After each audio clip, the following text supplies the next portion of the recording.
Now let me call to order the meeting of the Daly City Housing Development Finance Agency this Monday, October 14, 2019. Let me have a roll call, please. Ms. DiGiovanni? Present. Ms. Manalo? Present. Dr. Rod? Here. Mr. Sylvester? Present. Mr. Buenaventura? Present. All right, let me go to approval of the minutes of the July 22nd, 2019 meeting. So moved. Second. All in favor, say aye. Aye. Any objection? Hearing none, those minutes are approved. And let's go under resolutions, which is the resolution item number 1, which is the developer selection for the 12.5 acre site located at Carter Martin. Good evening, Honorable Chairperson, Board. On July 22nd, the agency board authorized circulation of a request for qualifications from 7 selected developers related to master planning and affordable housing development at the Carter Martin property. As of August 30th, which was the RFQ deadline, a total of 3 qualification statements were received from Bridge Housing, Core Companies, and Mercy Housing with SiWest. On September 23rd, the agency conducted interviews with each of the developers. The interviews included a presentation from each developer, followed by a question and answer session focused on 6 standard questions. The developer selection criteria established in the RFQ included experience, concept, access to capital, and SOQ responsiveness.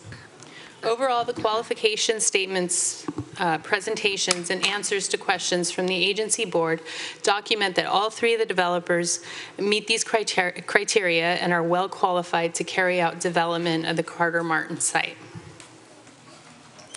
To further inform the developer selection process, staff met with the Affordable Housing Committee on October 4 to prepare a summary of developer attributes of unique importance to the Carter Martin site. These attributes are organized into 3 basic categories that are critical to the success of the development and operation of affordable housing at the Carter Martin site. These are pre-development, development concept, and ongoing operation and management. A summary of the developers' attributes related to these categories is provided in attachment B to your staff report. So we provided a summary of a variety of different attributes. With that, staff is recommending that the agency board select a developer to develop affordable housing on the Daly City Housing asset property and to engage in master planning efforts with adjacent property owners. That concludes my presentation. Thank you, Ms. Mothershead. I have one speaker card. Unless anyone has any questions before I call that person up, let me go forward with the speaker card. I have Joe Barquette. Mr. Barquette. Good evening, Mr. Mayor, members of the council. I'm Joe Barquette. I'm here representing the Cow Palace. And in conversations with Tatum, she suggested that I get a speaker card and give you this information briefly in person. On August 20th, the Cow Palace authorized and released an RFP, which was sent to over 50 developers in the San Francisco Bay Area. October 2nd, 2 proposals were received. October 7th, an evaluation committee reviewed, evaluated, and scored the proposals. Tomorrow, which is a regularly scheduled meeting of the Cow Palace Board, the evaluation committee will recommend to the full board that the board authorize staff to enter into exclusive negotiations with a qualified selected proposer. I'm not at liberty to say who that recommendation will be. Don't want to preempt the board, but I just wanted to let you know that there will be a recommendation. It is anticipated that the Cow Palace Board will take action on the recommendation of the evaluation committee, and that such action will not be contingent on the action of your agency with respect to its RFP process. It is expected that all adjacent landowners and their development partners will cooperate for the betterment of all parties. And then I might just add as an aside, we put in an estimate in our RFP of a 4-month exclusive negotiation period. probably that's going to be a little longer, probably going to be at least 6 months. Okay. Okay, thank you. Any Thank you, Mr. questions? Marquette. No, none for me. Any questions from the council? No. Thank you, Mr. Marquette. Thank you. All right, I have no other speaker cards on this issue. Okay, let me just make the general announcement so that you can get started, especially for the next meeting, but also it pertains to this meeting. For those of you wishing to address the City Council on any item on the agenda, you have to complete a speaker card. So please complete a speaker card. There should be a couple, more than a couple, at both corners of the room, and then hand that to us as early as possible during the meeting so we can call you up and you can say whatever it is on your mind on the agenda. Okay, all right, now, so let's get back to the resolution, which is to select a developer for the 12.5 acre site located at Carter Martin. Any comments and questions by the council? Mr. Vice Mayor, go ahead.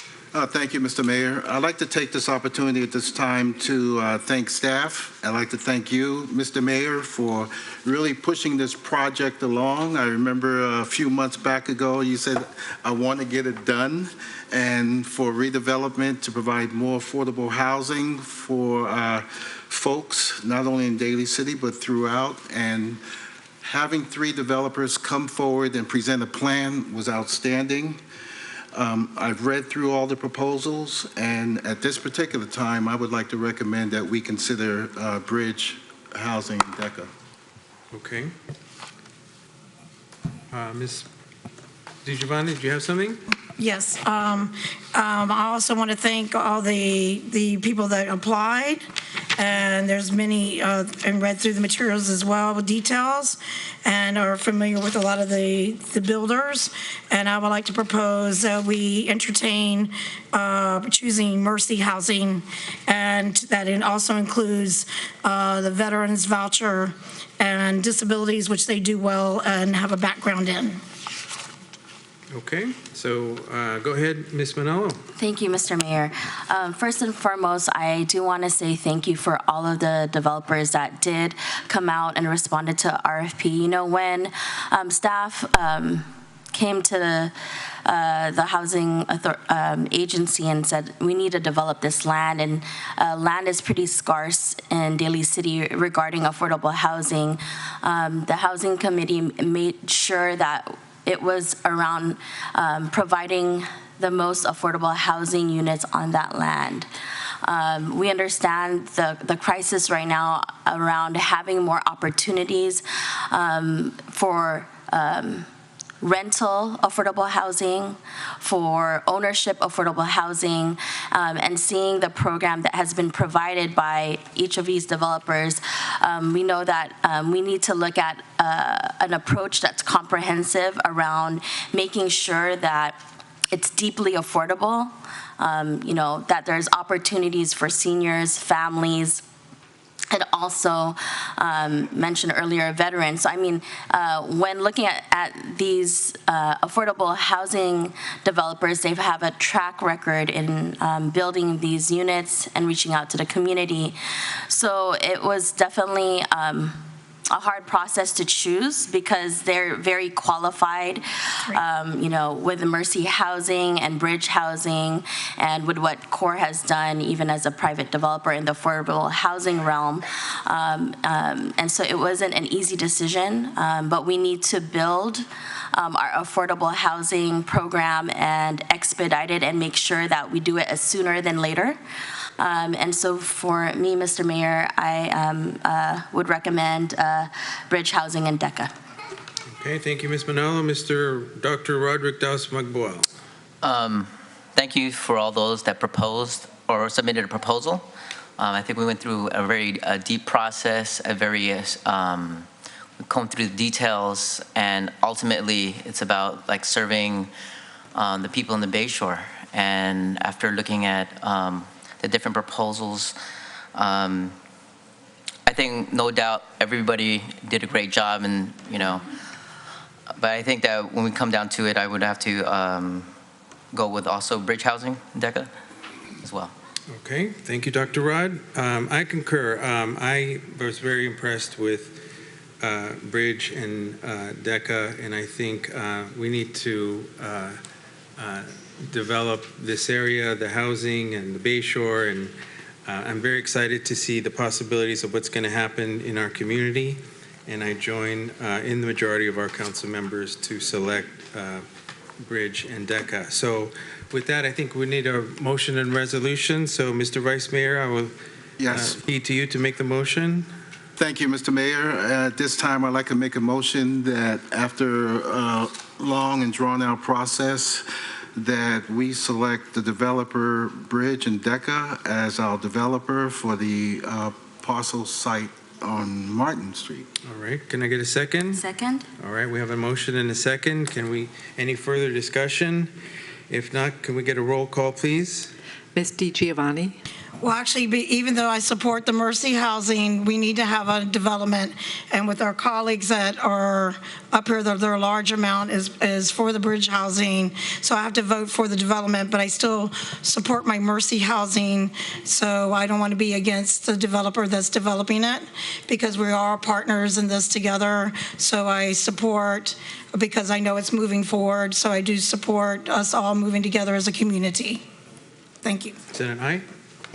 Aye? Yeah, we're working together, right? No, but your vote. Yeah, oh, yeah, sorry. You have to say it. Aye. Okay. Yeah. Ms. Manalo? Aye. Dr. Rod? Aye. Mr. Sylvester? Aye. Mr. Buenaventura? Aye. Okay, congratulations to Bridge Housing and DECA for the selection. Okay, I think that's it for the resolutions. Let me go on to public appearance oral communications. I don't have any speaker cards on this issue, so this meeting is adjourned. Thank you very much, everybody. Now we're going to go on to, do we need a minute? We're good? Okay, now we're going to go on to the regular meeting of the Daly City Council. He's doing it. I never did get them. Okay, this Monday, August 14th. Can you please all rise to say the pledge with me? I pledge allegiance to the flag of the United States of America and to the republic for which it stands, one nation, under God, indivisible, with liberty and justice for all. Okay, Madam Clerk, thank you. Can we get a roll call, please? Ms. DiGiovanni? Present? Ms. Manalo? Present? Dr. Rod? Here. Mr. Sylvester? Present. Mr. Buenaventura? Present. Great, all present and accounted for. Okay, so item number 1 is under presentations. We have a presentation proclaiming October 2019 as Fire Prevention Month in Daly City. We have to accept the proclamation as Deputy Chief Fire Marshal Barry Bierman from the North County Fire Authority.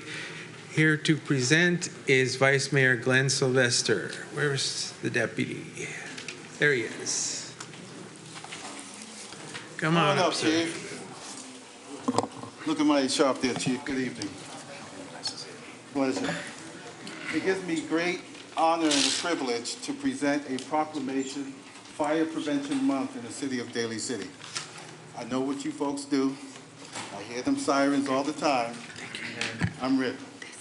Whereas the city of Daly City and the North County Fire Authority is committed to ensuring the safety and security of all those living in and visiting Daly City. And whereas fire is a serious public safety concern both locally and nationally, and homes and the locations where people are at the greatest risk from fire. And whereas home fires kill 2,630 people in the United States in 2017. According to the National Fire Protection Association, and fire departments in the United States responded to 357,000 homes. And whereas the majority of U.S. fire deaths, 4 out of 5, occur at home each year, and the fire death rate per 1,000 home fires reported to the U.S. fire departments was 4% higher in 2017, and these have gone up, than it was in the year 1980. Whereas Daly City's residents who have planned and practiced a home fire escape plan are more prepared and will therefore be more likely to survive a fire, and Daly City's residents should make a home escape plan, drawing a map of each level of your home, showing all doors and windows, and practice home fire escape drills at least twice a year, during the day and at night, with everyone in the household, including visitors and, a couple more whereas, Daly City residents in a real emergency should get low and go behind the smoke to order to get out quickly. I know I couldn't get under that table over there. And stay out and never go back inside the home for people, pets, or things. And last, whereas, Which one's this? 2019 fire prevention theme, not every hero wears a cape. Plan and practice your escapes. Effectively serves to remind us that we all need to take personal steps to increase our safety from fire. Now therefore, Mayor Ray Buenaventura and the rest of the City Council, on behalf of the City Council, do hereby proclaim October 2019 as Fire Prevention Month in Daly City, California, and I urge all people of Daly City to be aware of their surroundings, look for available ways out in the event of a fire or other emergency, respond when the smoke alarms sound by exiting the building immediately, and to support the many public safety activities and efforts of the North County Fire Authority and emergency services during Fire Prevention Month. Sir, I'd like to present this proclamation to you, Chief. Thank you. And thank you so much.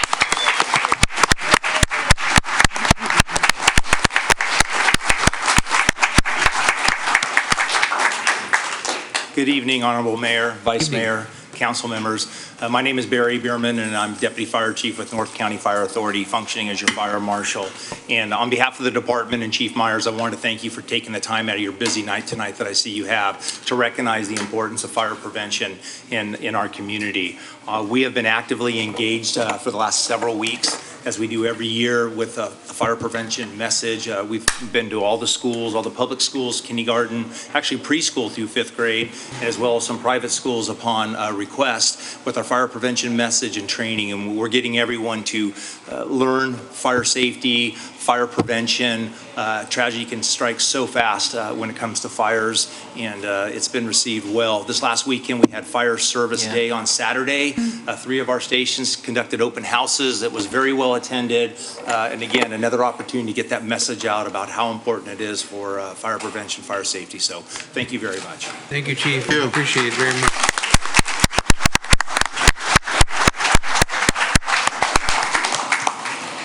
All right, let's go on to the approval of the minutes. We have the minutes of the regular meeting of September 23rd, 2019. I understand we have some corrections. Mr. Mayor, I motion to approve it with the caveat of adding the Bosca report minutes from my regional meeting to be reflected. Okay, with that amendment, can I get a motion to approve the minutes? Motion to approve the minutes? Second. All those in favor say aye. Aye. Any objection? Hearing none, those minutes are approved. Let me go on to approval of the general agenda. Can I get a motion to approve the agenda? Motion to approve the agenda? Second. All in favor say aye. Aye. Any objection? Hearing none, the agenda is approved. Moving on to the consent agenda. I'm going to pull item number 6, which is commending Anthony Jerez for the occasion of his retirement. Does any other council member wants to pull an item? Yes, through the mayor, I'd like to pull item number 4, please. Okay, we're going to pull item number 4. Any other items? Mayor? Yes. I'd like to make a motion that we accept the consent agenda for approval with except for the items 4 and 6. Second? All in favor, say aye. Aye. Any objection? Hearing none, those items are approved. Let me go back to item number 6, which is commending Anthony Jerez on the occasion of his retirement. Do we have Mr. Anthony Jerez here?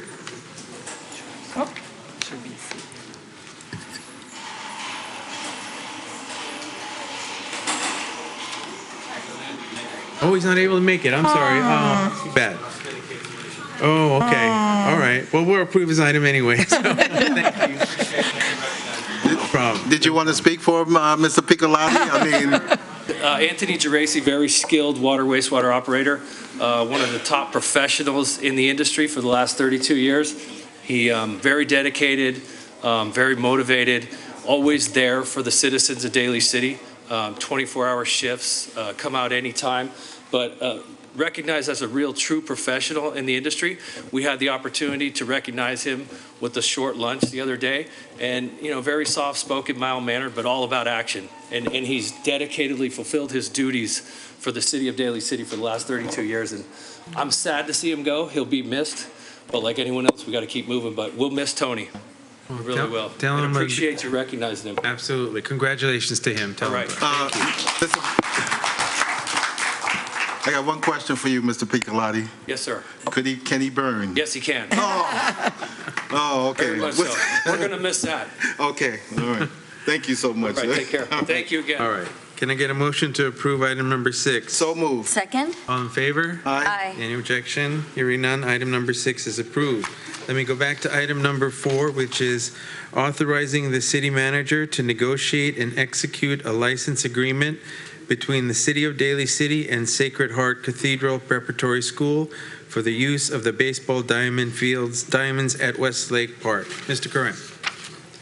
Good evening, Mr. Mayor and members of the City Council. The item before you tonight is just what the mayor said. It would authorize the city manager to negotiate and execute a license agreement with Sacred Heart Preparatory Cathedral Prep for the use of the North Diamond at Westlake Park. And that would be effective this coming baseball season, February to May. And Sacred Heart came to us a few weeks ago because they don't have a home field on their campus, and they've been using primarily Westboro Park in South San Francisco, and they needed a field to practice on. So they actually scatter their practices around. They've used Gellert in the past. They have an agreement with St. Ignatius, who also uses one of our facilities at Marchbank Park.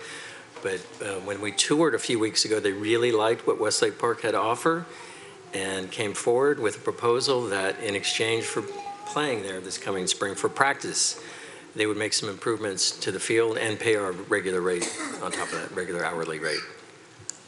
So we did have an opportunity to meet, and there's a lot of Sacred Heart folks in the audience tonight. We had an opportunity to meet prior with the council committee and kind of bring the relationship forward. But I'd be happy to answer any questions the council might have. Mr. Giovanni. Yes, thank you, Mayor. Actually, I have a couple questions. First of all, this is no reflection on the people at Sacred Heart, because we have great people in our community that use our field and go to Sacred Heart. It's just the idea that the staff report was on the agenda prior to the ad hoc committee meeting. So I was a little about as no reflection on anyone, but why there was a meeting after the staff report was already posted online. And then the ad hoc committee supposedly didn't meet until today. So I thought that we go through a process where the ad hoc committee, which is usually 2 council members, report out first. So I didn't know why, is this a rush or why the process worked that way? And the other question is, I know that we did a huge park study and involved all our city people in our community in Daly City, because we're looking into redoing, hopefully get grants or what have you. We had an outside consultant come in, and we're still in the process of looking at all our parks, and people put what they wanted at each park, and and we haven't even started that yet. And what does that say to the community members as far as what their input was? They came out to put their input and outreach, and we gave a lot of outreach and paid for outreach for our parks. And then now we're approving something at a park without the community members' input that we did so much with the outreach. I don't know if that makes any sense. I'd be happy to answer the question. Yeah. First question, there is a sense of urgency. Sacred Heart lost the baseball field they've used for the last several years.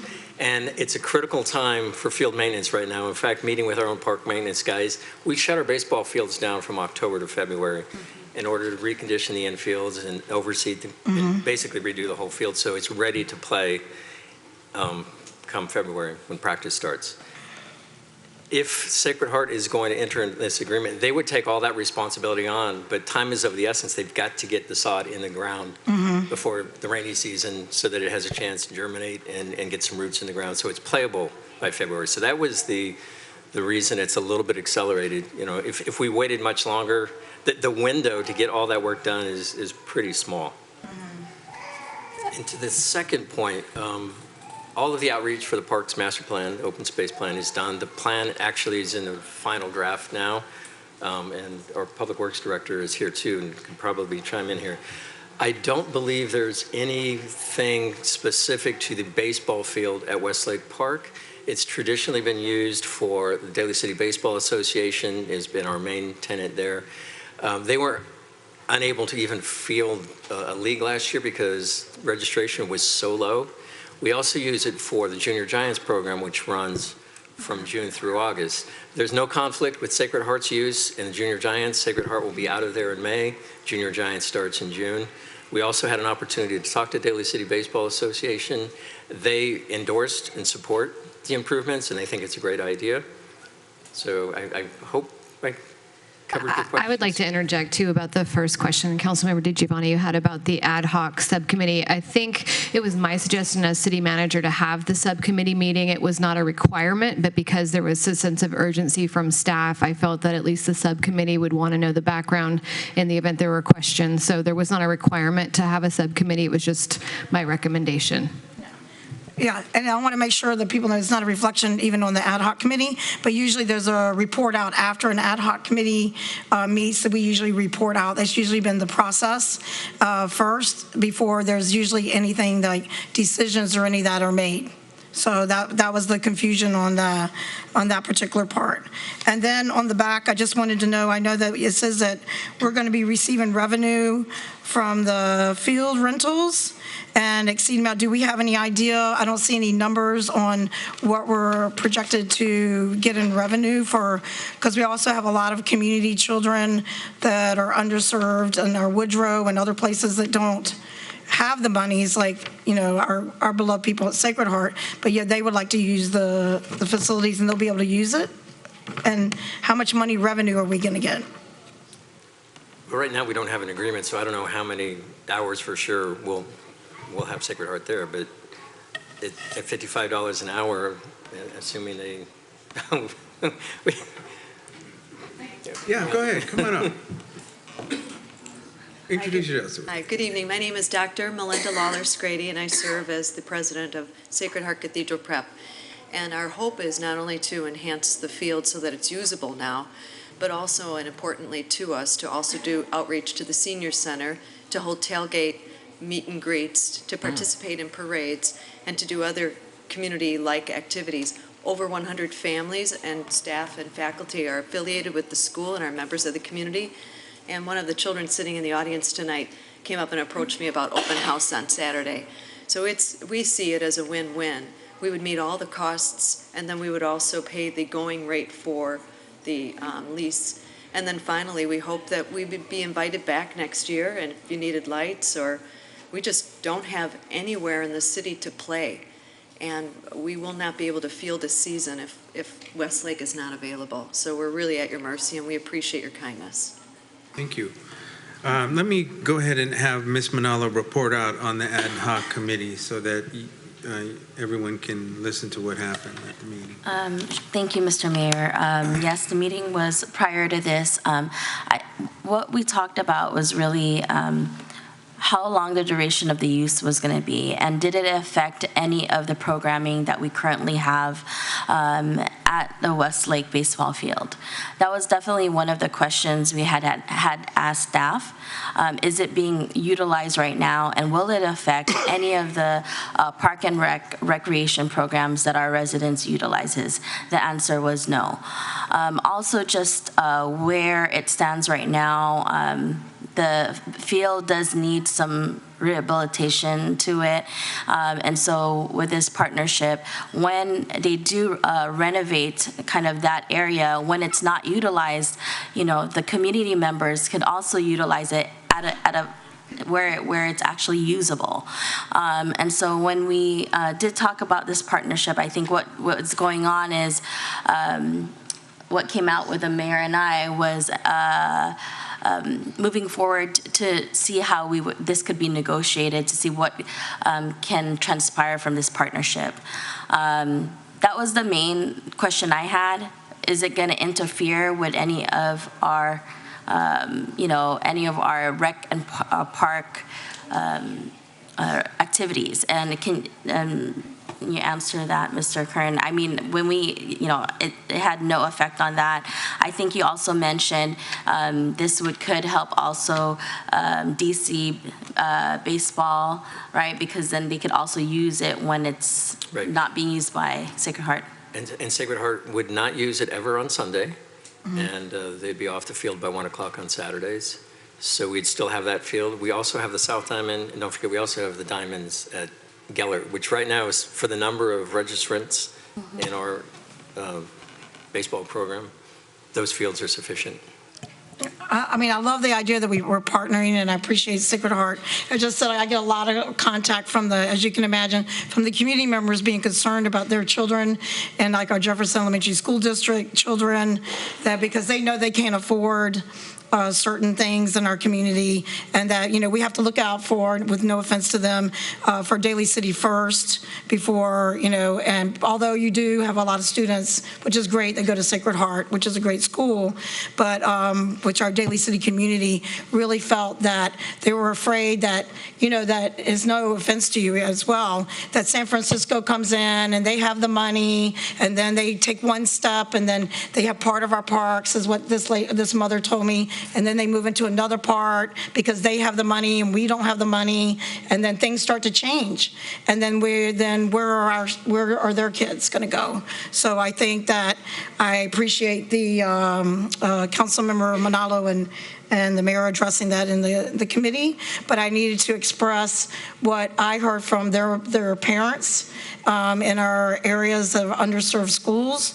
And when you don't have the income, but sometimes the power is not there, so they feel a little unrepresented.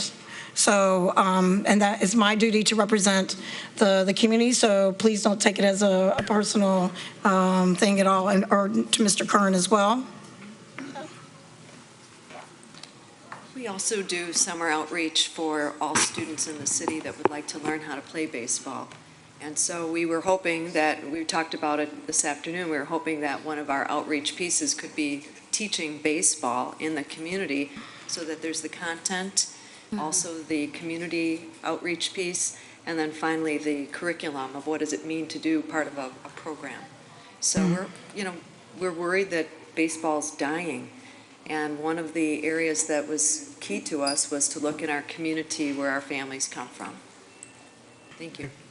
Okay, so there'll be outreach. Go ahead. Go ahead, Mr. Weiss. Has Councilmember DiGiovanni finished with her statements? Are you done? Sure. Okay. Ms. Maltby, thank you so much for facilitating this. Mr. Curran, outstanding report.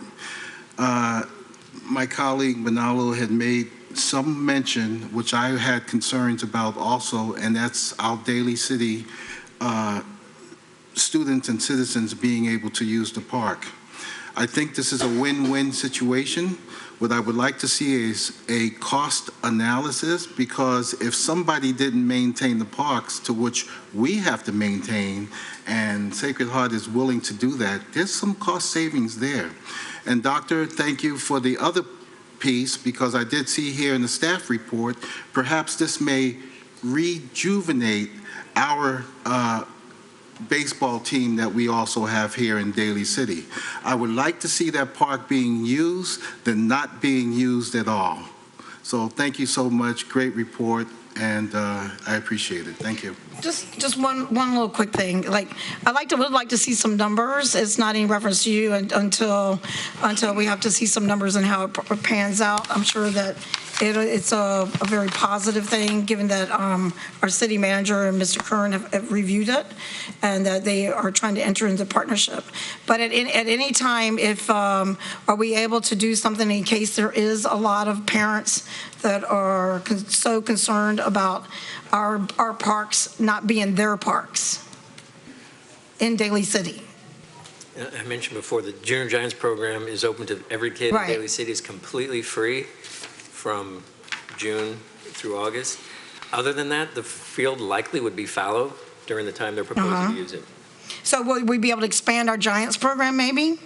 That's run by the Giants Community Fund, Right. and it's got a set schedule. Yeah. And we could maybe talk to Sacred Heart about having some, it's all volunteer coaches, and maybe we could pick up some more help there. But Mr. Chu, did you have something?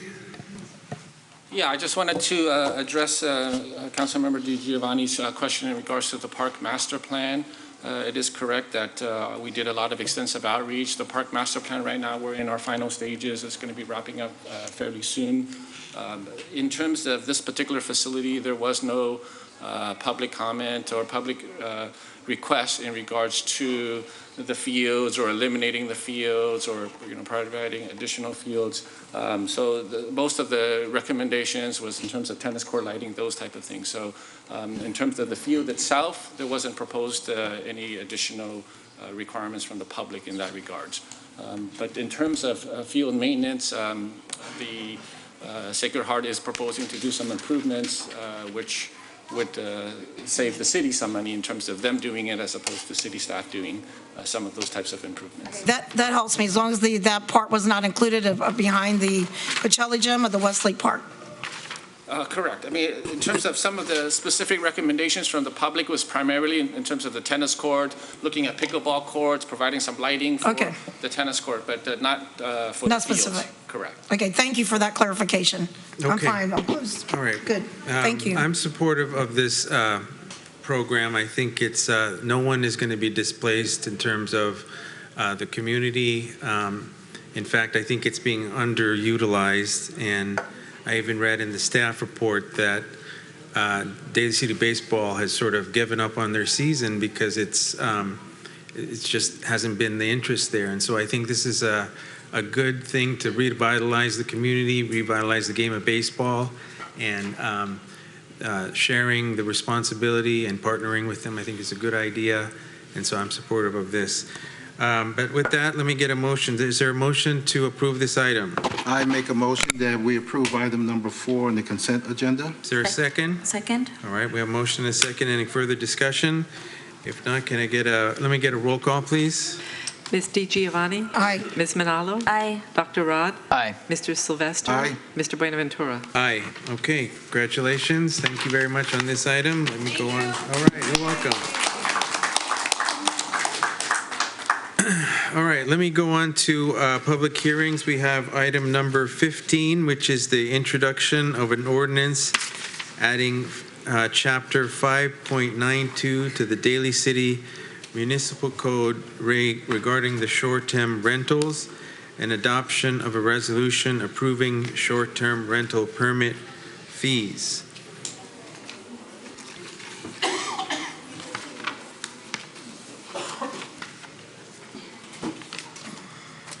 Let me just, before we proceed, so I know a lot of you are here because you wanted to speak on an issue that has been circulating this community and in the news, quite frankly, recently. That item, and I know it's about the eviction issue, but that item is, it's not on the agenda, but you will be able to comment on it during the public comment part, public appearances, oral communications. And I see from the speaker cards that most of you who completed it want to speak on that issue. So I just wanted to give you an update that is coming at the public appearances, oral communications part, where you will have an opportunity to address your issue. But right now we're on item number 15, and who's present? Ms. Morales. And can we also try to get the noise down level a bit because there's a lot of background noise in the back, and we need to have some order so we can hear each other. Go ahead, Ms. Morales. Good evening, council members, everyone here today. My name is Carmelissa Morales, and I'll be presenting on the proposed short-term rental ordinance and fees, which is an introduction and an addition of Chapter 5.92 to the Daly City Municipal Code. Some background information on the proposed ordinance. In April 2018, the City Council convened a task force to discuss the issues related to short-term rentals and potential regulations.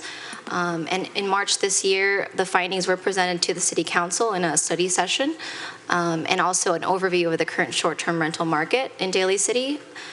And after that meeting, City Council did direct staff to develop a short-term rental ordinance. For the ordinance development process, staff retained the services of host compliance, specifically for consulting and data collection. Host compliance was able to provide us with a scale and scope of the short-term rental market in Daly City. So the numbers we have here today are as of October 8th, 2019. And the main difference between the two numbers is that the short-term rental units, the 485 short-term rental units, are unique properties, whereas the 702 active listings are from various platforms, so Airbnb, VRBO, et cetera. And staff also reviewed the ordinances of comparable cities and gathered feedback, even speaking to some of their representatives. We also spoke to some representatives from Airbnb to learn about voluntary collection agreements, just to better educate ourselves with that process. And basically what happens is the platform enters into an agreement with the city, and the hosting platform collects the transient occupancy taxes collected on a quarterly basis, and it's received as one payment on an established basis. Some issues with that we found were that the information of specific short-term rentals won't be disclosed. And lastly, Airbnb is currently reviewing our TOT regulations to determine if it's feasible for the city to move forward with that. As for public noticing, there was the required newspaper notice published on September 29th. We also sent out courtesy notices to identify hosts in Daly City with the help of host compliance, the short-term rental task force who assisted us with the process, as well as interested parties that maybe they came to the counter and spoke to us and asked to be informed of the process, or people we thought might be interested in the process. And we also provided information and posted the public hearing information in the city water bills and online on our social media platforms, on the website, et cetera. So here is a list of the ordinance objectives. A few that I'd like to highlight are we're preventing the conversion of long-term rental units into short-term rental units, and protecting overall affordable housing stock.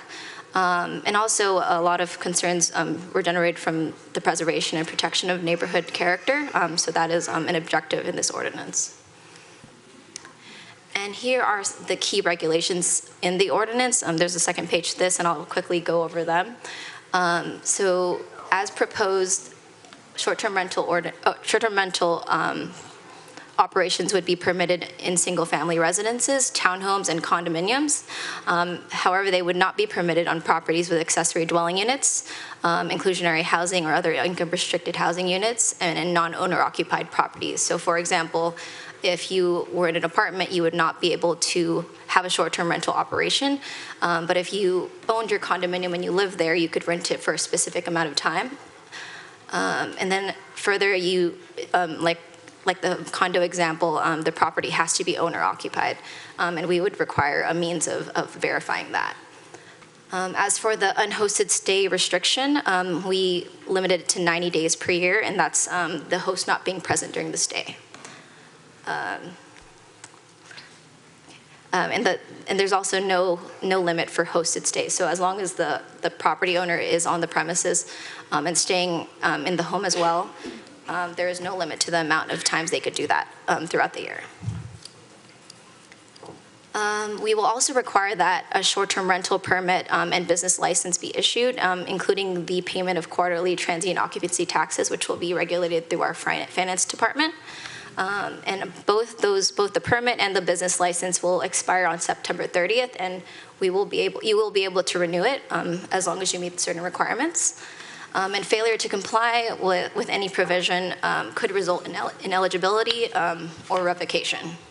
We have also allowed an amnesty period from the enactment date of the ordinance through September 30th to allow properties to conform. Here are a list of the proposed fees related to short-term rentals. The business license fee is not changed from any other type of business operations and long-term rentals currently operating in Daly City. As for the new short-term rental permit and renewal, it's based on an hourly rate of $165. So if staff does determine that the amount of time for one permit exceeds an hour, then we will bill it on an hourly rate. As for the environmental assessment, we have determined that it's not a project that applies to CEQA because it's not defined as a project, and it concerns general policy and procedure making. And here are a list of findings that are also included in the staff report, which includes compliance with the noticing requirement, CEQA, and addressing the issues that were related, that were brought up during the city council meetings later this year and in 2018. And these are some findings that are related to the objectives of the ordinance, including preserving long-term housing stock and protecting affordable housing units, et cetera. There are a couple of changes that staff would like to recommend to specific sections in the ordinance. It's more to clarify a few details and to help in enforcement efforts. So for section 5.92050CB, we just clarified shall not be advertised or used. It originally was shall not be used by more. So it just clearly states that you cannot advertise for that amount.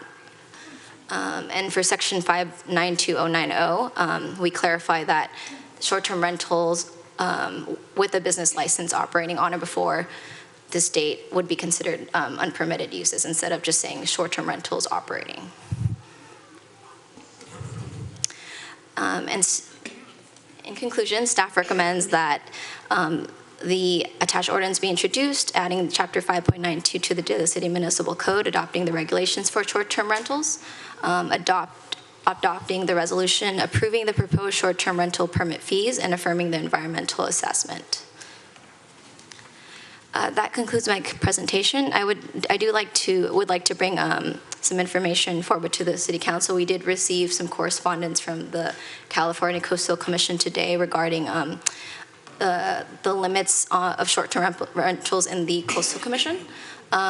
So we were informed that our ordinance may not apply to coastal properties. So staff will be investigating that and should bring forward an update on at the second reading.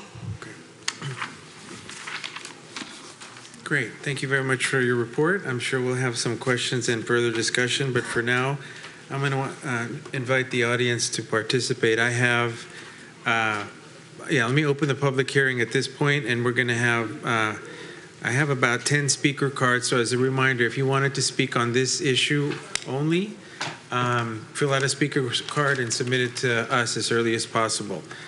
So the first three up are going to be Rochelle Fortnier Nawadibia, then Joe Litten-Nisser, and Benjamin, last name unknown. So let me start with Rochelle. Good evening, Rochelle.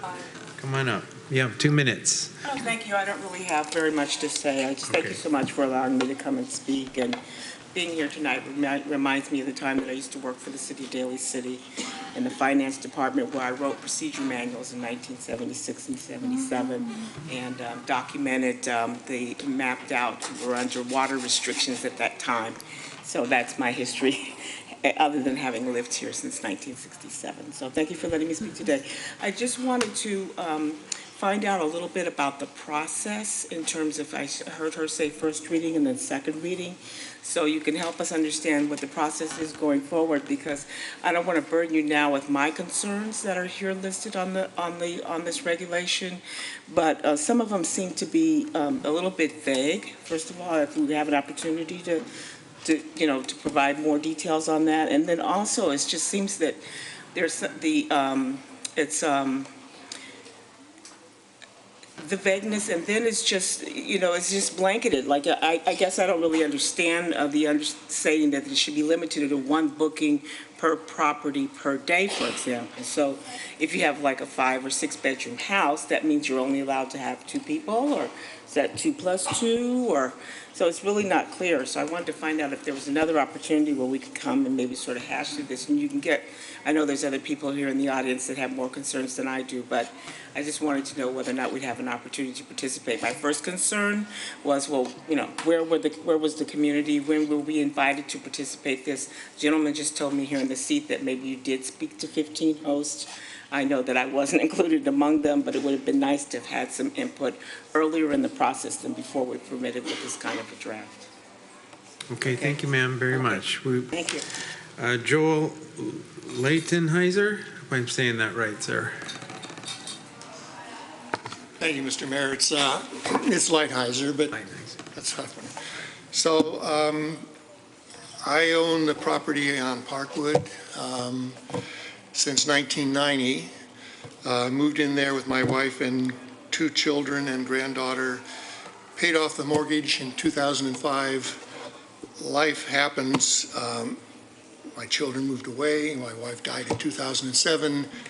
And I lived there in the house alone for another year. Shortly after that, I remarried, and we didn't want to live in the house with all that history, so we basically moved to another house. So that house is no longer our permanent residence, and that's the one feature of the ordinance that would prevent us from continuing to use short-term rentals. When I moved out of the house in 2009, 2010, it was basically vacant for a year and a half, and you don't want to leave a house vacant. It's just bad for the neighborhood. It's bad for everybody.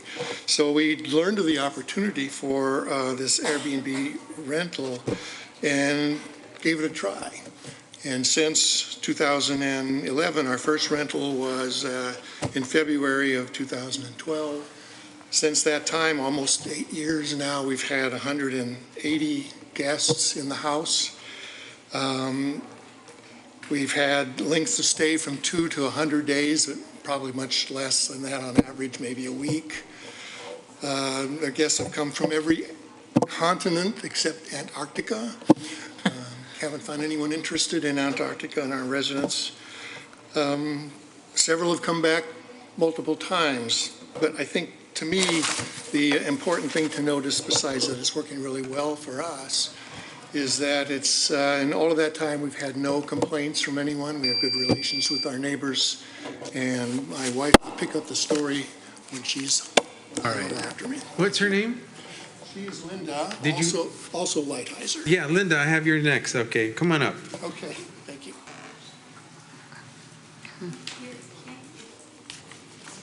Hello, I'm Linda Lighthizer. Joe filled in most of the information about our history. We are seniors. We also live in San Francisco because of our unique situation, but we have 4 children between us and 15 grandchildren. We need flexibility to be able to use our home to accommodate our family. That is one of our most crucial needs. So when we found out about this ordinance, we were very concerned because it does seem to eliminate people in a situation like ourselves. We're property owners, but this is not our permanent residence, although I can assure you we are over here 3 or 4 times a week. We help greet our guests who arrive, and we've been able to make a home for our niece who lives downstairs. So she is on site, but she is not the property owner. So you do not have a provision in your ordinance for a tenant, a master tenant, to be able to step into this role, or for people to co-host. There's no provision for perhaps using the term grandfathering in, folks that have a good record as short-term rental hosts in Daly City, have been promoting local businesses and feel very connected to the community, but are not permanent residents. So we don't see that there's a lot of room for us in your ordinance, and we don't know what the provisions would be that would allow us to continue, and we're very, very concerned about that. We've maintained 5-star ratings on all of our listings, and which has earned us a category on Airbnb called a superhost. And that is not just the number of rentals, but the quality of the rental. It's allowed us to have the money to maintain the home in excellent condition, far more than we would with a full-time tenant. Thank you. Thank you, Linda. Benjamin? Come on up, Benjamin. I have copies for everyone too, so I'll back in the clerk take those for the mayor and the council people. Thank you. Yeah, I'm almost a native from Daly City. I went to Westmore. Back in those days, the high school coach, he was the mayor, and 20 years later, my classmate became mayor. That was Mike Wingona. So, the coach was Mr. Giamone. The pool's named after him. In any event, I'm still here. I own a property here. And my concern is what the last couple just said, is it would be nice if there was a grandfather clause. I believe I spoke to you on the phone about that. So that it could exclude people who don't live in the home. Because I have 2 Airbnbs, one here and in San Francisco. San Francisco is my residence now, but I'm the owner of a house in Daly City.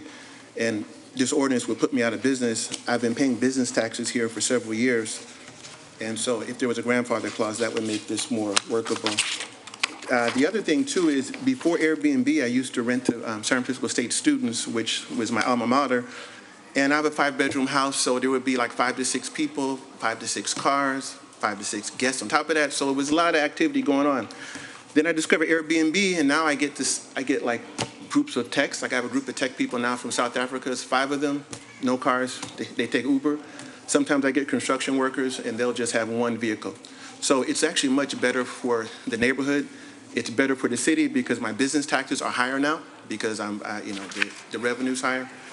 And in terms of the points, the 4 points that this was based on, I entered some of them now, and it actually would eliminate the alternative forms of places to stay. That was item D, and it will have no impact on affordable housing. That's something they always talk about in San Francisco, and being a San Franciscan, it has no impact because if, God forbid, you don't put a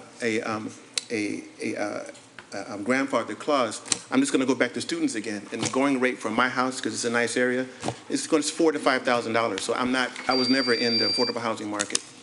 So my address is on those sheets. So if you have any questions, you can contact me. Thank you, Benjamin. Thank you.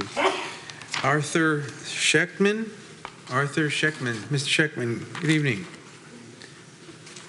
Good evening, Mr. Mayor and members of the council. I've been a resident of San Mateo County since the year 2000. I've been a resident of Daly City since 2009. Actually, Mr. Benjamin doesn't know this, but I rented the house just next door to his.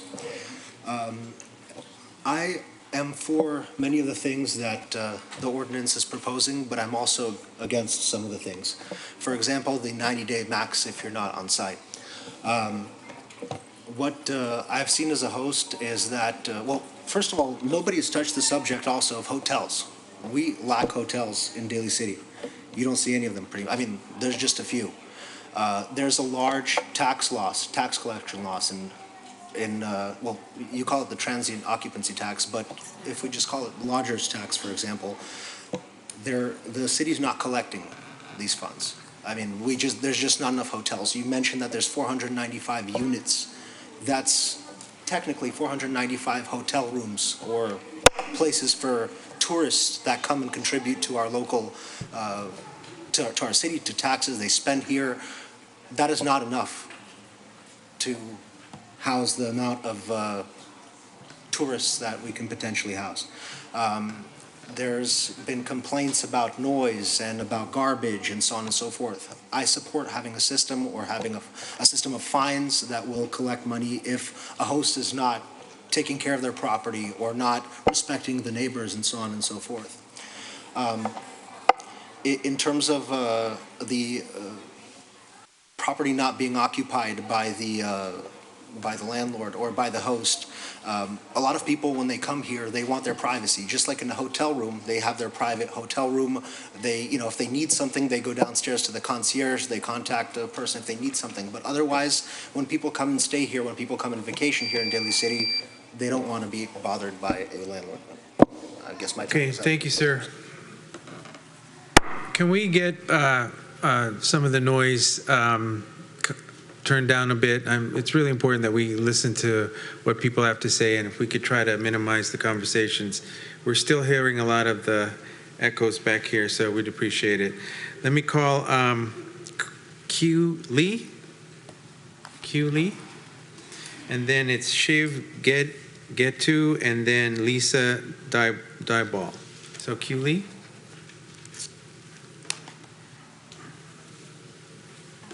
Thank you to the City Council and the city workers for all the work putting together for this ordinance. I own a home in Daly City. Can you speak up a little? Sure. Okay. I own the home in Daly City, and we start offering long-term rentals on my property after my husband and I moved out on a 6 to 12-month lease, and we have never stopped offering long-term lease since. And to my knowledge, there has not been any eviction history on my property in the last 31 years. So in the meanwhile, we have kept a part of that home for extended family to stay when they come out of town, because as two hardworking couple, both of us have full-time jobs. We need help from extended family from time to time with, born a new child or life changes, illness, and we have no means to afford hotels in the Bay Area. So this ordinance that only allows owner occupants would mean that we would, so we do offer short-term rental for that part of the home that we keep for extended family. So this ordinance that would only allow owner occupant would mean that we would lose the income that we depend on and make it even more expensive for us to live in the Bay Area. Thank you. Shiv Getu. Good evening. Good evening, Mayor, Council, Vice Mayor, and Council members. My name is Shiv Getu, and thank you, Joe and Linda, for sharing your story. It's really interesting to see that I'm kind of on the other end of the spectrum, where I'm just starting out my career and chose to live in Daly City. I do consulting full time, so my job requires me to travel 4 days a week, often, across the country. And one of the ways, I graduated from university a few years ago, and as most people know, student debt is a real thing, and I have quite a bit of it. And one of the ways that I thought I could, how my parents took on parent debt as well, so for me to kind of take more responsibility to help them pay off their debt, what I'm doing is when I'm traveling, I try to rent out my room, and I'm not the owner of the place, I'm a tenant, and as Joe and Linda mentioned, the ordinance specifies only owner occupied.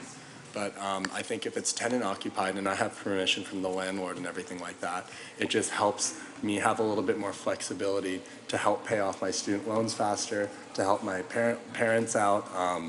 They also have a property in Daly City, so I help manage that and help them generate more revenue and put them out of their financial situation. And a few more points that I had. I know you guys mentioned earlier that you looked at all the ordinances around the area. I don't know if Pacifica actually passed their ordinance about a year and a half ago. Maybe you guys can check it out as well. But they actually allow Airbnb short-term rentals in its entirety. I think they only don't allow ADU, but they allow short-term rentals, and I think one of the reasons was to bring in more tourists. And as I forgot the gentleman who mentioned, Daly City doesn't have enough hotels, and do I need to wrap up? Having more Airbnb, the option to do Airbnb would be really better. Okay. Thank you, sir. Appreciate it. Thank you. I have Lisa Dyball, and then Anna McGrath, and then Carolyn Edson, then Jacob Rennet-Senek. So Lisa Dybel. Hi. Good evening. Good evening. Thank you for your time. Sure. I've been living in Daly City since 2011. I've owned a home here since 2007. My son went to school at Panorama and actually goes to Sacred Heart. So very excited about that. I wanted to jump at last conversation and say at Panorama our field was improved due to junior giants coming in. So we had a great playing field. And I coached for 6 years for Daly City Little League. So let me tell you right now, I coached at Gellert and at Westlake. And if Sacred Heart comes in, it will be an asset to this kids. But back to my needs. So I have an Airbnb in my home, and it allows me the flexibility to offer my space when my mom's house was flooded. She lives in San Mateo. She lived in the place for about 3 months. I've hosted guests that are traveling nurses. A lot of my guests stay for 3 months to 6 months. They come in to provide a service to our community because we don't have enough nurses or teachers or other individuals that need a home-like stay. I'm curious about your conversation of ADUs, because my house is built in 1923, which is a benefit of being able to have a short-term stay. I can always get in there and do repairs. Older homes need more work. I've had long-term tenants in there before, and it's not been a benefit. It's easier with my home to get in there more often. But when you say ADUs, my house is a multi-unit building, so would this make that other unit not rentable, unless they were in my house in a bedroom with my son and I? Is that what I'm understanding? Is that correct? So I can't rent out the other unit? Yeah, keep on with your 2 minutes because we're going to try to answer all your questions. Great. So there's some confusion on what that means. In multi-unit homes that had, for instance, Project Home Safe was approved on our property back in the 90s, bringing everything up to code. And again, having that, what we would call a grandfather unit available to family needs, but able to generate income on a shorter term stay is something I don't think we should lose. You know, I think we need to respect that having short-term rentals allows people to come and actually become parts of our community. I've had several people stay that are moving here. So there you go. All right. Thank you very much. Anna McGrath.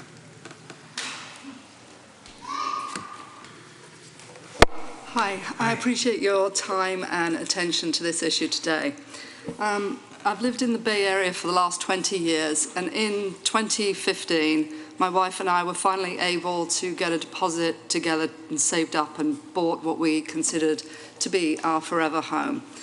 As a result, our home has a large mortgage, and the supplemental income from the short-term rental is required for us to allow us to A, pay our mortgage, and B, keep our home.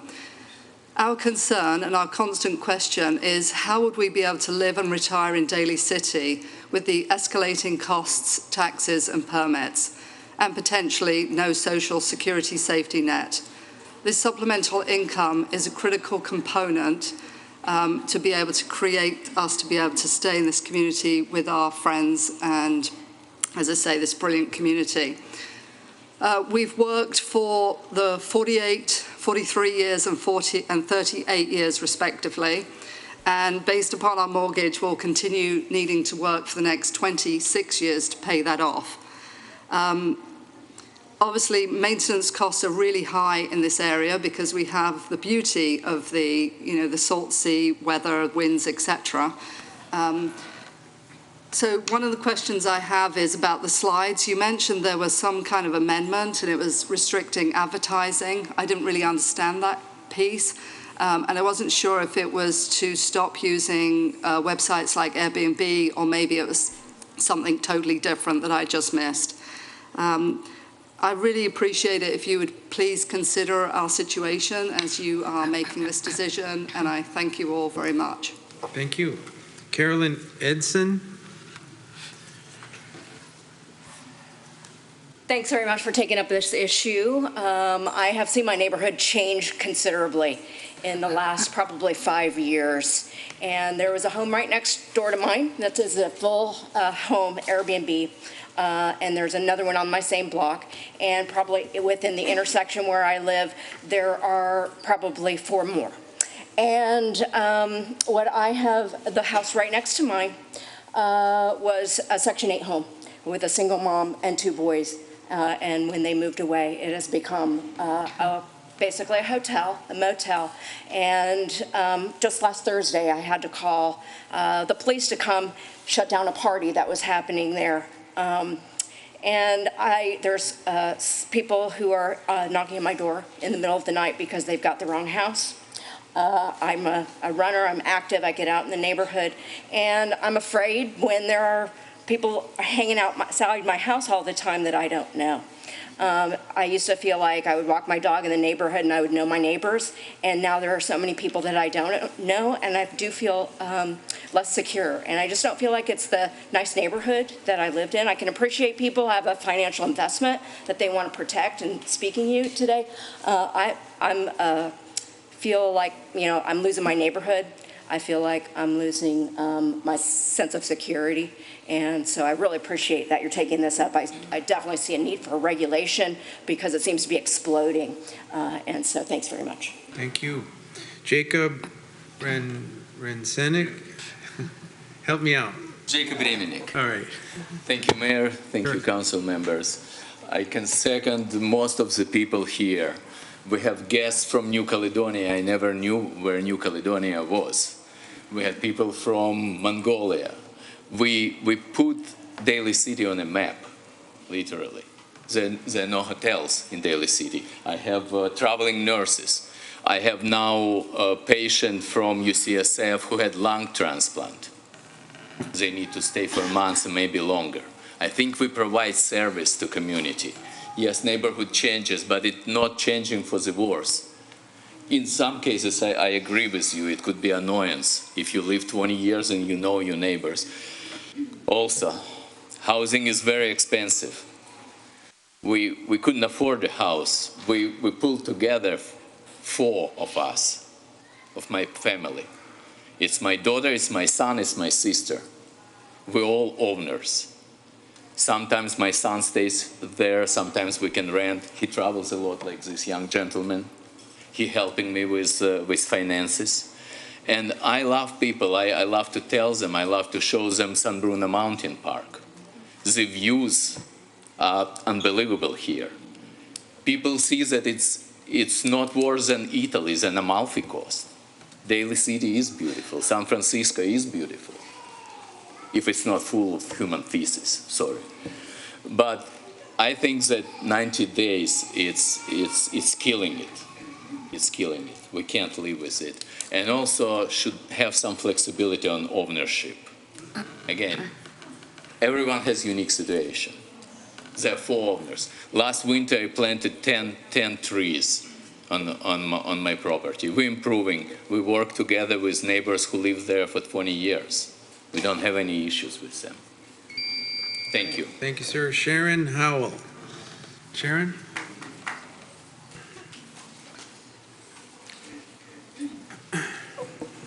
Good evening. Thank you for taking the time to listen. My husband and I bought our house in Daly City in 1993, and we raised 3 children there, and I've always loved Daly City. I looked at the draft, I read it, and I do agree that this could be a solution to a lot of the problems. I understand the cost of living, I understand the rent. I have 3 millennials in my house right now because they can't afford to live anywhere else in the area. But there's part of the ordinance, there's pieces that concern me and worry me. Daly City continues to approve permits and approve or not approved. Homes continually get remodeled and adding bedrooms to it. The homes in my neighborhood were built as 3-bedroom, 1-bath homes. And I went on Airbnb recently. I found 2 Airbnbs that are being advertised within a block of my home, and they're being advertised that they sleep 12. And I'm not understanding how that's possible, and I'm seeing my neighborhood change because of that. I'm concerned about the number of short-term rentals in my neighborhood, and if the ordinance could address geographically the numbers so that you don't end up with 3 or 4 or 5 on one street, and which completely changes the character of the environment. And then I'm concerned about the enforcement. And I read the enforcement section. How is it going to be enforced? If I have a complaint, who do I call?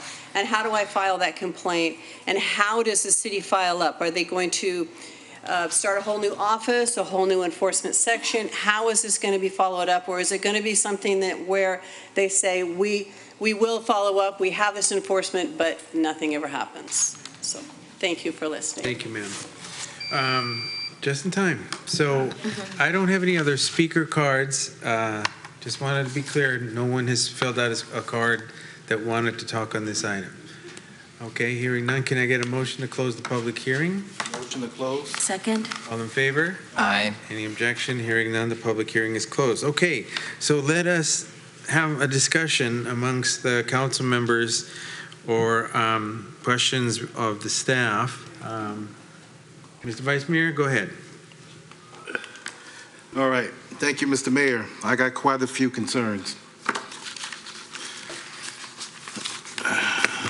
According to the staff report, you have two conditions, and I'm kind of leading up to something here between host and non-host.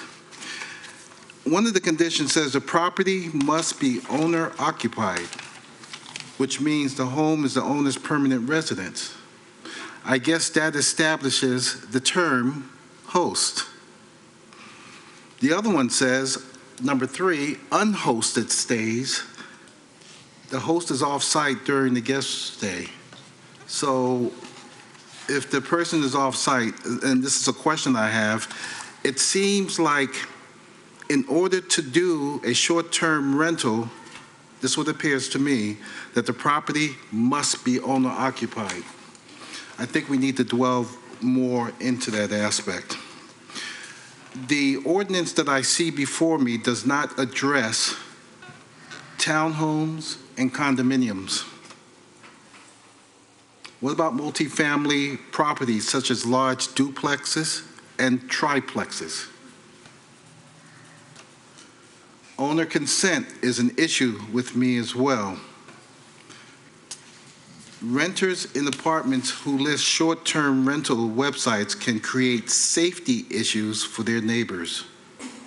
Short-term guests have no screening or background checks, or gate, or keys are given out by strangers or to strangers.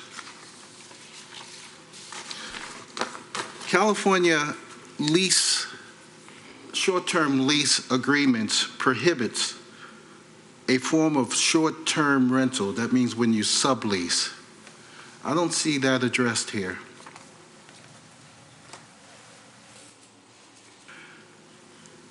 Also, there's an indication that the host shall identify a local responsible contact person to be available 24 hours per day.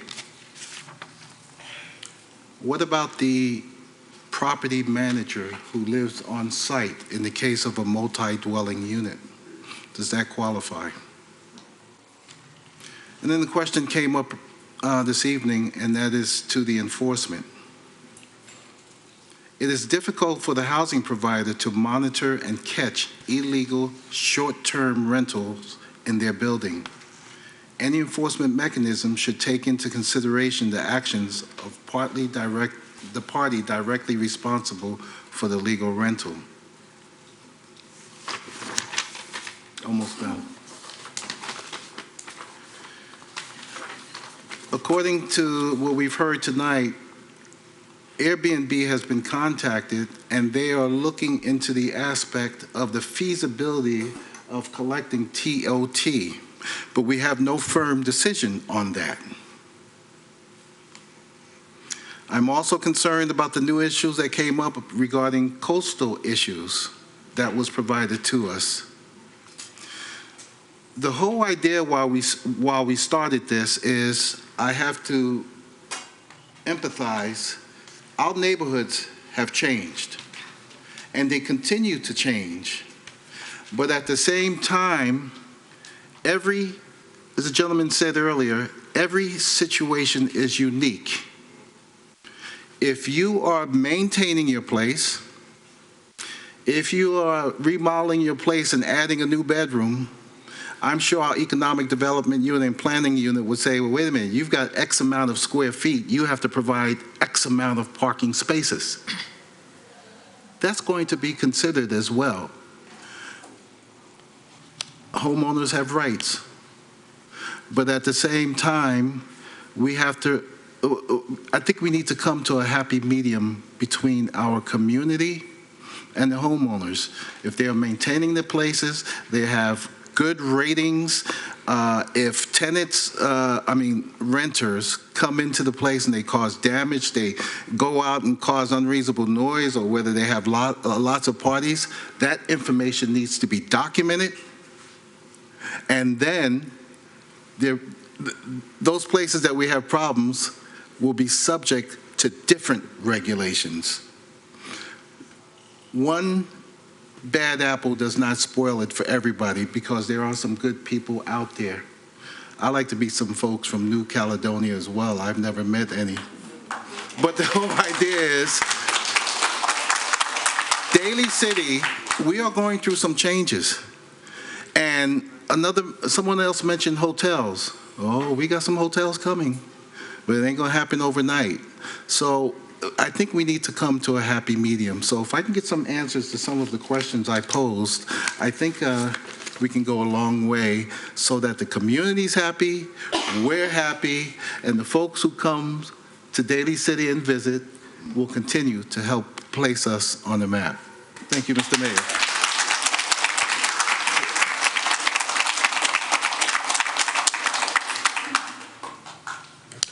I echo a lot of sentiments that the Vice Mayor has shared as well. But my concern as well is, the one speaker that said that, she feels like she's losing her neighborhood and losing the community identity. And I want to keep the integrity of what Daly City is about, and it's its people. So if there was some way, because I don't want to just have like a whole neighborhood of Airbnbs, it just does not make any sense. I agree. But also feel that for the gentleman that has to pay for, student loans.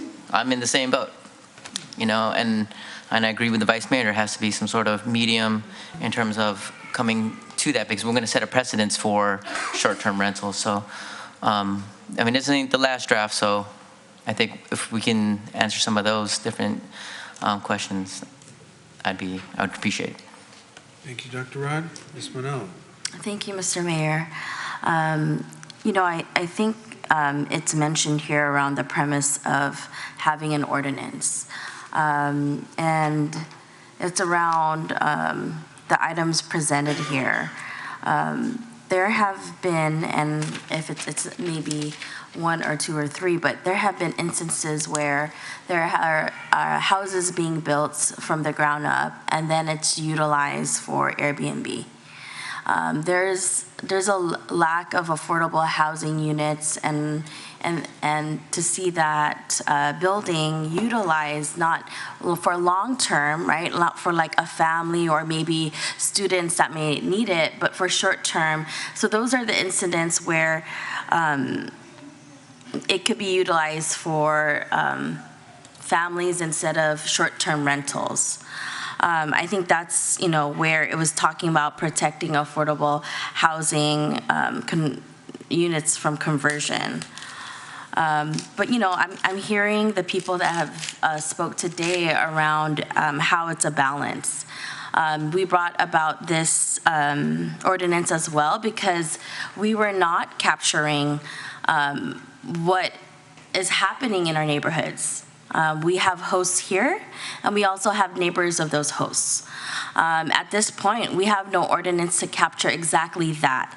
It's a hotel TOT tax, right? It's wonderful to hear that there are people visiting from other countries and learning about Daly City, but yet we're not being able to capture that foot traffic on the roads, sidewalks, et cetera, right? And so that's why it's just an ordinance around capturing that as well, the TOT tax around what's already happening in our neighborhoods.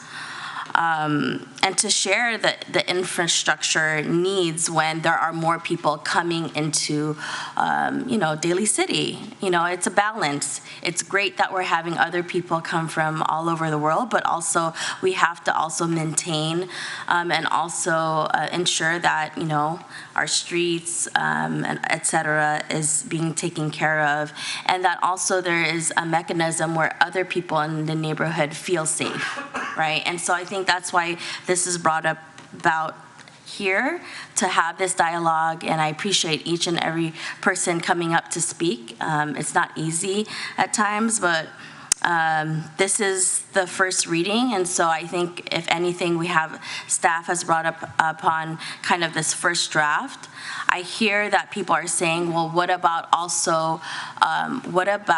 long-term renters also being able to, if they were to leave, have the opportunity that owners also have, right? That's not being discussed in this ordinance. Is it only owners that have this opportunity to have some sort of economic impact? But what if it's allowable from the landlord for their tenants if they were to leave their unit just to go on vacation, to rent that out, so they have supplemental income as well? I don't know. There's just a lot of different pieces to it. I think this has been a long overdue conversation, and we finally have it in front of us, and that we're discussing this as a council around what we need to look upon from hearing from the hosts and the residents, and looking at some more analysis on that. One piece is understanding also how we would capture all of kind of what's being done, right? There's Airbnb, Vervo. I mean, what are the other platforms that, short-term rentals are being, advertised? How do we capture that? And so, for me, it's like I understand the needs of people supplementing their income, but when I see also an opportunity for a home or unit to be rented out to families that are looking for housing in the Bay Area or within the neighborhood and can't find housing, and it's utilized for like hotel usage, there's a fine balancing act here that I think we all are looking at, figuring out where we're going to be bringing this ordinance. So I thank each and every one of you for your time. Thank you, Ms. Manel. Mr. Giovanni. Thank you, Mayor. I echo some of the sentiments of many of my colleagues and Ms. Manalo. I'm just going to say right out, there are many of you out in the audience that probably these other people aren't aware of that are facing evictions and things like that, who will not have a home. And they've lived in our community 17 years, work in our community. Their children go to schools in our community. They clean the streets in our community. They go to the churches in our community. Not to say that none of you do as well, but they are the fabric of our community, the diversity of our community, the ethnicity of all the cultures that are here, so that are represented tonight. They came here tonight because they indeed may not even have a roof over their head. So why I empathize, so we again, a balance, and appreciate your coming, that the income, that we are lacking the fact that these are working people that need a place to live, that want to continue living in Daly City. Some have moved here from other cities because we are a safe city, and that we have to face those issues. We had a task force that did recommendations. There were representatives from St. Francis neighborhood, Sermani, and this is a while ago, but different neighborhoods. And they actually, I think, came out with the recommendations that they actually wanted host, because while they even have their college students living at home, they have a safety issue like this lady expressed, and it's no difference to people that travel from all over the world or anything like that, because it's great to meet people. But these were originally for them. 50 years they've lived there, and or however long they've lived there. And when, not this meeting, but several meetings ago, came out, and they walk out and they don't know the people. And then somebody's drunk and goes to their door. They go to the wrong door because they're not familiar with the neighborhood. And, or they catch the BART and they go to San Francisco, but are they really invested economically here? So it's a fine balance to turn a neighborhood into like a commercial space. But then again, there are needs when things have changed and it's expensive, and life changes when you become a widower and things like that. And so there are many circumstances that are health issues for people that never expect they're going to be in a situation, because we don't know what life comes in front of us. None of us do. So that you want to make sure that you keep the roof over your head and that you're able to have someone in your life that does that. And so we don't want to stunt the growth here with our young people as well. But I want to bring that to the thing. And then the parking issues as well, even though that we have responsible people in these, the ones that are here tonight, there have been many, many issues that have faced people, and we are facing a parking issue, and the council knows that. And part of it was, not the people here, was because of the Airbnbs, as well as a piece of it. You know, that's a piece of it as well. So those are the things that that we have to face on the council, but we need to take in everything you say. And we have veterans here tonight as well. We don't have any veterans housing in Daly City for our veterans.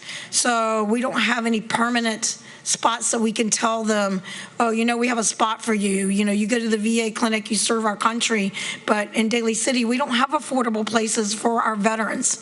So I don't think that's inappropriate as well. These people served our nation, and we are here because of them, and they're out there protecting us. And I see their faces here tonight of our local VFW, and know what they go through. And in the Bay Shore as well, there's veterans. So these are all things that need to be considered. Mothers have children with disabilities, a litany, but we are facing this crisis, and we have to do it together. And I personally think that a lot of this is, although the intent was great, the staff worked really, really hard. It's been a hard process. And we need to still take those things from our task force, or respectfully, they came to us as well, and take into all this and for this first reading. And I still see that maybe, and the coastal thing as well, that the vice mayor had reiterated, and maybe we can go back and are we ready for this, for the first reading? Given the facts that this is an impact on your lives. So that's pretty big. And for the people tonight that may be facing, hopefully not homelessness, which I don't accept in our community. That's a big no for me, for homelessness, but which I know probably you care about as well. But I thank you for bringing forth all the issues, because not one size fits all. So thank you. All right, so I want to thank all the council members for their comments.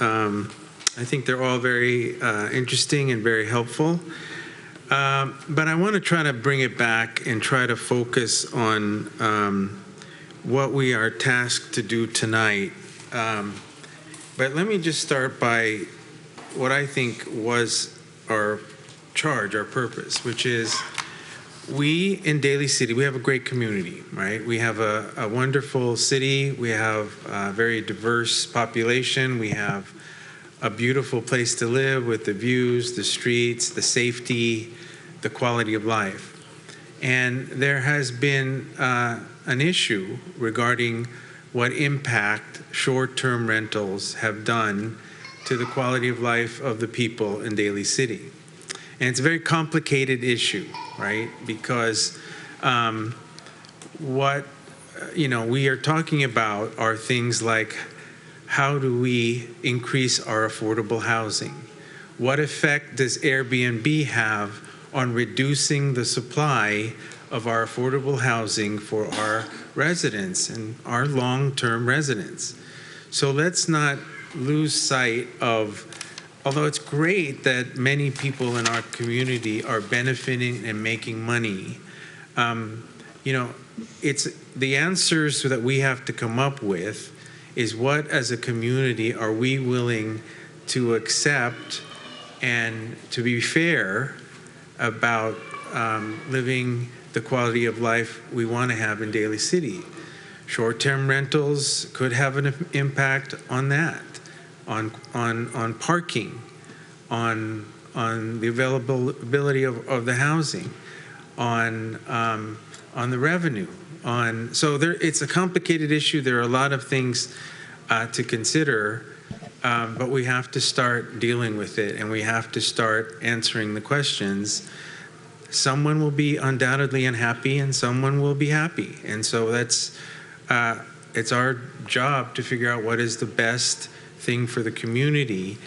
And that phrase of happy medium, that's really what we're trying to solve and trying to do. So let's get at it. Let's start by discussing some of the issues. So if I can, we had a task force that met early last year, and they hashed out a lot of these issues. And out of that task force, because we were concerned, what are we going to do? We wanted the community input about some of the possible solutions. So these are some of the suggestions that the task force have recommended, and it's now before us by way of an ordinance. Now, the ordinance can be changed. That's our job to do, and that's your job to tell us your feedback on what you think is appropriate or not. And so we're going to work at this together. That's the only way we can do it. It's a democracy, and but we're not going to please everybody, but we do have to start answering some of the hard questions, okay?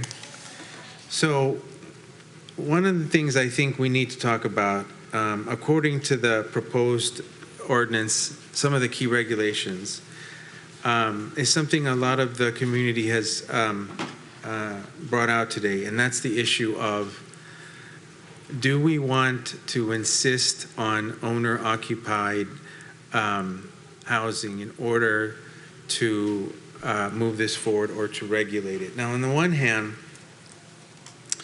I understand why. Well, let me ask the staff. What was the reasoning behind having the owner occupy the residence? That was, like you stated, a directive from the task force that these short-term rental units were on properties that are owner-occupied. It was also crucial to the objective of the maintaining long-term housing stock.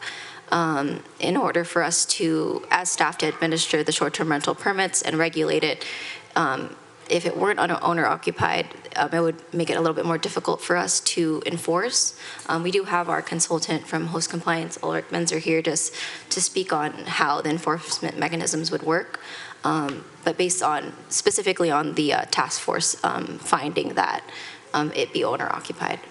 So with the owner-occupied, because I can see that the solution or the effect of owner-occupied would be to maybe have the effect of limiting the amount of time the tenants or the short-term tenants would be there.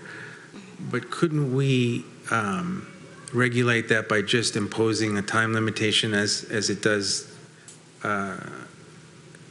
say in the ordinance? Yeah, so in the definition of owner-occupied, it means that you do live on the primary residence, but living on the residence means that you live there for at least 9 months out of the year, and that's where the 30-day limitation comes from, or the 30-day limitation comes from. So if you would like to change the residency requirement to, say, 6 months or keep it as 9 months, you could change that, and that would be reflected in the unhosted limit. Do you know if other jurisdictions have the same requirement of the 9 months? Based on our review and research, that was generally what many ordinances have done, or many cities have done. They've stuck to 90 days. I mean, we've seen some with 120 days, a full 6 months. I'm sure Ulrich with Host Compliance can discuss more in depth. He has a bunch of experience in that. Let me have him come up. Come on up. Thank you. My name is Ulrich Binzler. I'm the CEO and founder of Host Compliance, who is consulting to the city on this particular topic. So to answer your question, I think it's important to maybe differentiate between owner occupancy and occupancy as a tool for regulating short-term rentals. Some cities have, for example, as was discussed today, said that it doesn't really matter if you're the owner or if you're the long-term tenant, as long as you live on the premises for example, 9 months out of the year, that is considered sufficient to essentially qualify as a primary resident. And I think there's a lot of good reasons why cities do that. I think the task force specifically directed staff or proposed that it should be owner occupancy, but many other cities have gone with an occupancy or primary residency standard. And the reason for the primary residency standard becoming almost the norm in California is twofold. One, per definition, if you live there, call it 9 months out of the year, you're not going to rent it all the time, which means you're not necessarily taking away essentially the opportunity for some other family to live there long term. So it's a very good mechanism for protecting affordable housing. The other reason why a lot of cities have adopted a primary residency requirement is because people who are renting out their primary residence, tend to be much more careful about who they rent to. So for example, if it's your home, you're not going to be likely to invite a bachelor party to come and spend the weekend because you don't want to come back and have to deal with the mess. So this is why a lot of cities in California have specifically adopted this primary residency requirement. And most cities in California have decided on the 90-day or 9 months sort of like out of the year standard. Also because they feel that for most people, they don't travel more than 90 days a year. Most people have jobs and kids are in school and so forth. So that seems to be like a reasonable standard. And the other reason is also that short-term rentals tend to be very profitable. And you don't want to be in a situation that you may incentivize people to do short-term rentals over long-term rentals for housing protection purposes. And therefore, most cities that have actually done an economic study of it have found that that 90 days is essentially approximately where the break-even is. So therefore, that's typically what's done. Other cities have gone for 120 days, like LA, but San Francisco is 90 days as well. So it all depends on sort of like the specifics, but I think this primary residency requirement, as opposed to maybe the owner occupancy requirement, is becoming the norm and is something that you may want to consider as you think about balancing these different needs. Okay, I got you. Any questions? Any other? Well, Primary residence. go ahead. You want to say something more on that issue? Okay, so why don't you also maybe start to answer some of the questions about, I think there was a question on multifamily units that was asked. Yeah, so to clarify that, so staff envisioned short-term rentals to be for single-family homes, townhomes, or condominiums. So if you are the owner of the property, it doesn't have to be the property itself, or it could just be that specific unit. We would allow the short-term rental. But say if you were in an apartment complex and there was a property manager, but the owner was not present on site or did not live on site, that property manager could not act on behalf of that owner as written, as the ordinance is written. So if you were living in an apartment complex and you were a long-term tenant, you would automatically be ineligible. Regarding the, I believe it was like the association question with the condominiums, this ordinance would not supersede anything in those agreements. If our ordinance were to allow short-term rentals, but that agreement did not, that would take precedent. There was a question on the use of the word advertising.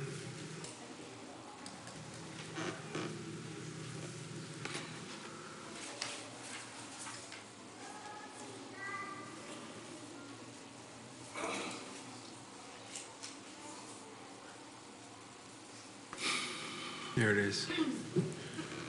Short-term rentals shall not be advertised or used by more than 2 guests per bedroom.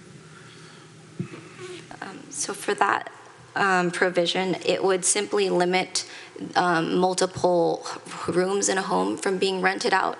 So if you were to comply with this ordinance, you would only be able to have one stay booked per property.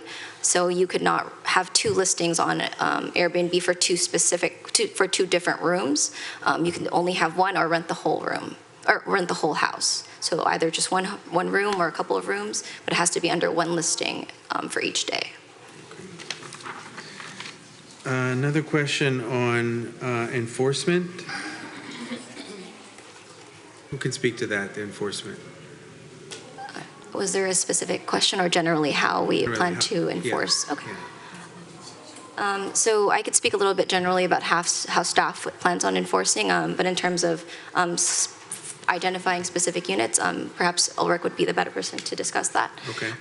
So for the short-term rental permit, what we would do is we would identify homes that first they would have to comply with the regulations. We'd have to make sure they meet the eligibility requirements.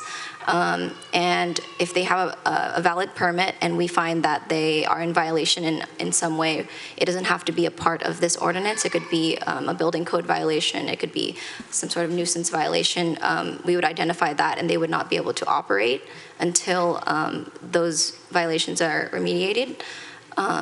In specific to violations of the short-term rental ordinance, such as going over the stay limit or operating without a permit, we plan on using Host Compliance's platform, which is able to identify those units based on that criteria. Ulrich, if you'd like to speak on that. Yeah. Thanks. So as pointed out, there are different ways to go about enforcing these. Like the traditional way of enforcing these types of ordinances is to hire a small army of code enforcement folks. It tends to be not the most cost-effective way to do it. And so a lot of cities, including 87 of them here in California, are working with us to actually use software to do this, so staff doesn't have to invest as much time in it. But really what it comes down to is to make sure that people who meet the permit criteria are the only ones that get a permit, and then monitor the platforms for essentially rogue operators and bringing them into compliance with the rules.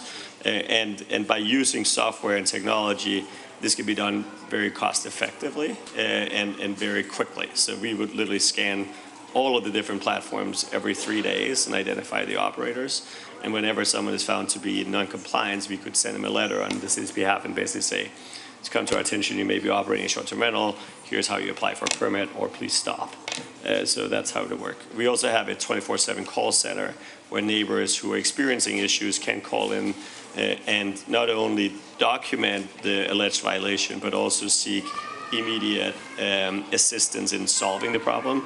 So what we could do is we could call the local emergency contact 24/7 and notify them that a report was filed against the property and ask them to remediate the situation.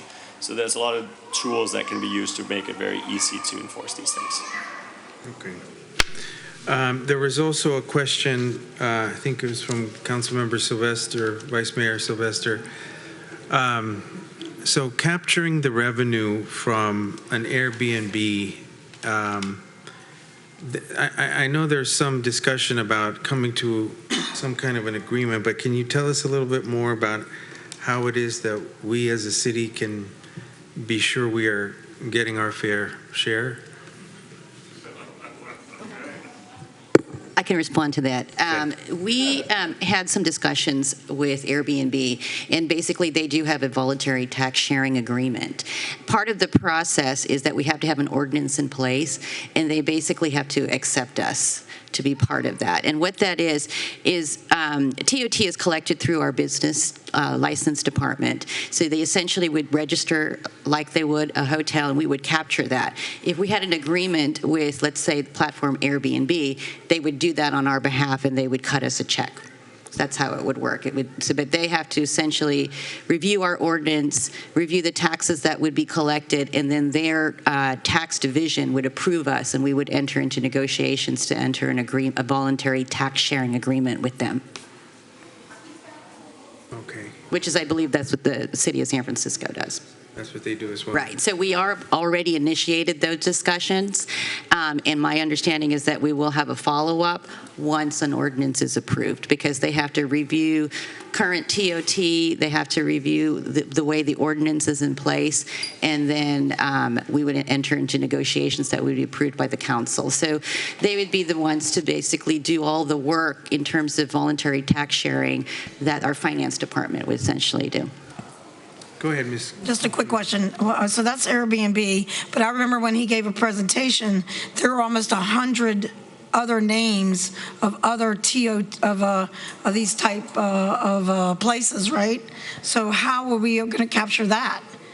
Those are different platforms, and that is not to say that we can't have voluntary sharing agreements with those platforms as well. And that at this point, we have not touch base with those other platforms, but once we have a voluntary sharing agreement in place, we have to agree, the council has to agree, and we can definitely reach out to those other platforms if they would like to engage into a contract with us as well.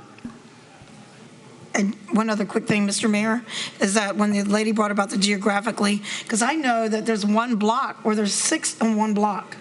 So that's quite a lot on one block. So I'd like the council to consider that as well, because now there's getting more and more and more in one block. Geographically, like this lady brought up. She's living in the middle of it. So these are very tough issues, obviously, and yeah, I mean, I think we need to all start, weeding. Go ahead. I have one question. With our consultant, you mentioned this platform in which we would be able to capture kind of like the fees or TOT as well. What municipalities have utilized that exact platform, given the fact that there's other Verbos, Airbnbs, and then has it been working? Because then obviously you can do a separate one with Airbnb, but then you talked about a platform that would cover all the other entities.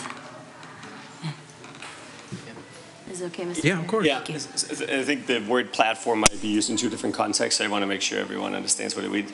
I was referring to a software suite that we provide. I think you were thinking about platforms as Airbnb or Vrbo being platforms. That said, I do think it's important to address the root of your question, which is not every short-term rental platform, meaning the Verbos and Airbnbs of the world, are going to voluntarily collect taxes for you. At least to my knowledge and my experience, that has never been the case.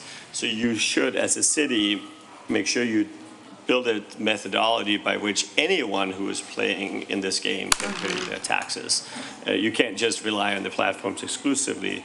Also, what will typically happen in a city when regulations are adopted is people will tend to move to platforms that do not remit the tax, because that way they make 14% more money, or whatever your tax is. So therefore, it is always advised that a city come up with an alternative tax collection method, so everyone has the ability to play by the rules.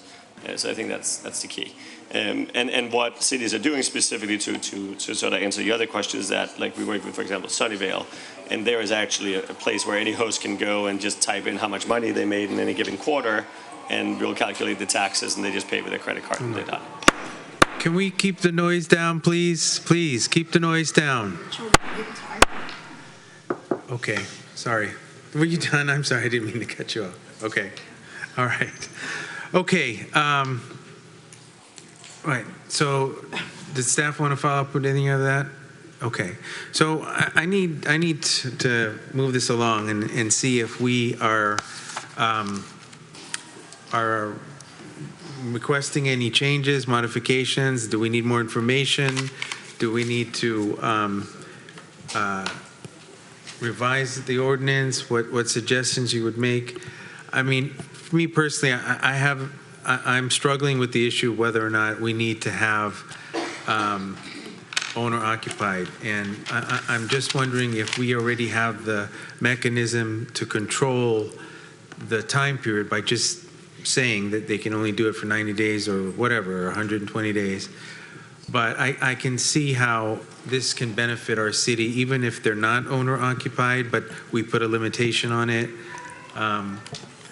And then, one thing we need to consider is we're about to convene again on our parking session, and how is that going to impact what we do when it comes to issuing parking permits if we go to that direction? But we need to consider that how effect that's going to have on our quality of life and the residents of our community. So I wanted to all your thoughts on that, and let's try to be productive and move this along. Mr. Vice Mayor, go ahead. Thank you, Mr. Mayor. My question wasn't really answered regarding subleasing. If we can get further information on subleasing. Also, the reading of the CC&Rs, covenants, conditions, and restrictions for those areas that pay homeowners association fees. How does that affect short-term rentals? Mr. Mayor, I agree with you in the sense of owner-occupied, so I'm trying to place myself in the position of a homeowner. If I had a home here in Daly City and I moved down to Southern California, but I let my home out to either relatives or maybe limited STR. According to the ordinance, I'd have to leave Southern California and stay up here for 9 months. And after 9 months, I can go back down to Southern California. I think that's a problem. The other issue is parking was the issue. I'd like to see us come up with some mechanism for each Airbnb, VRBO, or all these platforms, and it goes with the home. You come up with parking placards that has to be used in the vehicle. First and foremost, you should utilize your own driveway, but we cannot control the folks who park on the street legally because that's public right-of-way. But if you have a placard, you have to put some onus on the folks who own the place and who are doing Airbnbs or whatever platform. So let's work on those 4 issues. The CC&Rs of HOAs that are out there, the issue about subleasing, parking placard program, and the residency of 9 months and what have you. Let's work on those 4 issues, and let's come back and discuss those. You know what? This brings me to something that came up before where a developer wanted to build a home, and I asked the question, how many bedrooms? 6. How many bathrooms? 6. What's that saying? So, we're cognizant up here at the council. We get our information from you, and we want to be constructive and take in your information as well, and we try to reverse the role and put ourselves in your shoes. Thank you very much, Mr. Mayor. Dr. Rod, what are your thoughts? I think my whole concern is about the integrity of neighborhood, quality of life, but I'm also hung up on the question of the home ownership and tenancy. My father is he rents out property as well, and he's basically what he does.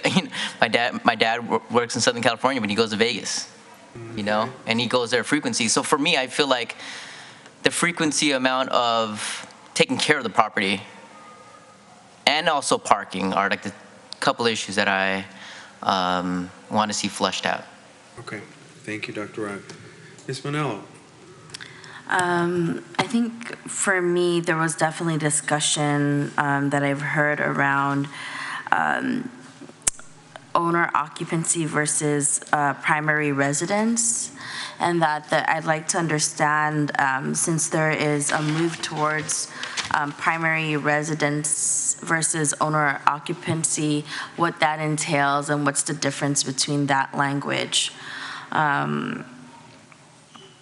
Yeah, so that's something I'd like to know. And then more importantly, I think the mechanics as well as understanding, like, I know there's a potential partnership with Airbnb, but we talked about it earlier. Is there a mechanism to internally within our finance? Is it going to take a burdensome on our staff to create this mechanism? Like I need to understand how it unfolds down the line in order if this is going to be the ordinance that's going to be in effect.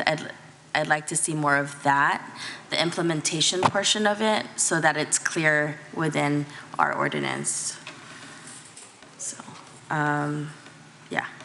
But I do also I do hear where the comment around when people are incentivized to just, instead of renting it out to maybe a family versus just renting out so many rooms to different people, where it then now becomes a neighborhood of like hotel rooms, right? I mean, that's also the piece that, you know, we need to watch out for. And as former residents of Daly City, I think it's also remembering back then when you lived in Daly City, also kind of thinking of that as well. How you know, it's finding this balance that we love Daly City, we live in Daly City. You provide you know, a place for people to stay in Daly City while they're here, but that's something that we have to be cognizant about, and also maintaining that. I mean, for me, I mean, trust me, I always say, how do we get more people to Daly City so they could see how beautiful our people are and all the small restaurants that we have, right? Like, I'm about that. Like, how do we bring in this economic development for us, but not in a way where we lose like the heart of Daly City, right? So that's why I think we have this conversation here. Go ahead, Ms. DiGiovanni, go ahead. Yeah, I'd like to echo some of Ms. Manala thing, because the fabric of our community, we already know that generations of families, and our stats prove it in our elementary school, that people have had to leave because of not being able to afford to live here. So that's a big issue, right? We're looking at the faces here tonight. Some had to leave because the children went to school, but that's a big issue. The task force, we have to respect the task force. I would like to even though I do see that the owner occupancy, maybe like she said, or a person that's responsible on the premise that needs to be there, because if something happens and the owner's like far away, what are we going to do? So contacting the owner sometimes is not always easy for the responsibility, because sure that they're great people that come, but you're going to have some people that you're not going to know. You don't really know these people's backgrounds. We don't really know them. You kind of know them, but you don't really know them, right? So that's a thing. We had a couple issues here in our city where, you know, it's maybe not going to happen to the people here tonight, but the police had to be called, and because of the rental, and the person was a nice young lady, and but you know, things happen. So we have to be cognizant of safety, and try to remind us of the task force, and maybe having, as Councilmember Manala said, maybe a person, if it's not the owner, but to have somebody there, because it has to be, somebody has to be responsible in case there's an emergency. We have earthquakes. We have people coming from other countries. They don't even know, bless their heart, you know, what do we do in California in case there's an earthquake, or we had our fires. But they're not connected in our community. So they wouldn't know even probably the languages or anything like that. So that to me is a big issue. And the geographical, like 5 on one block, that seems to be pretty excessive, where people are doing that. And even, I don't want to deny people's income, but we have to look at all those balances. So I'd like to further investigate a lot of that, and to see how much it is on our staff. What's it going to cost our staff? And as the gentleman was saying, I remember the consultant, he's been here. Thank you, by the way, for everything you've done, and the staff, because it's been a long journey. Stephen Stolte, Tatum, and everyone, because city attorney, everybody, because we know that this is not the first time we've met about this. So, and it's a lot of work, but they did this and they listened to the task force and long-term residents, and they're trying to protect our community and the diversity that's in it. Ms. Thank you, Zimmerman. Mayor.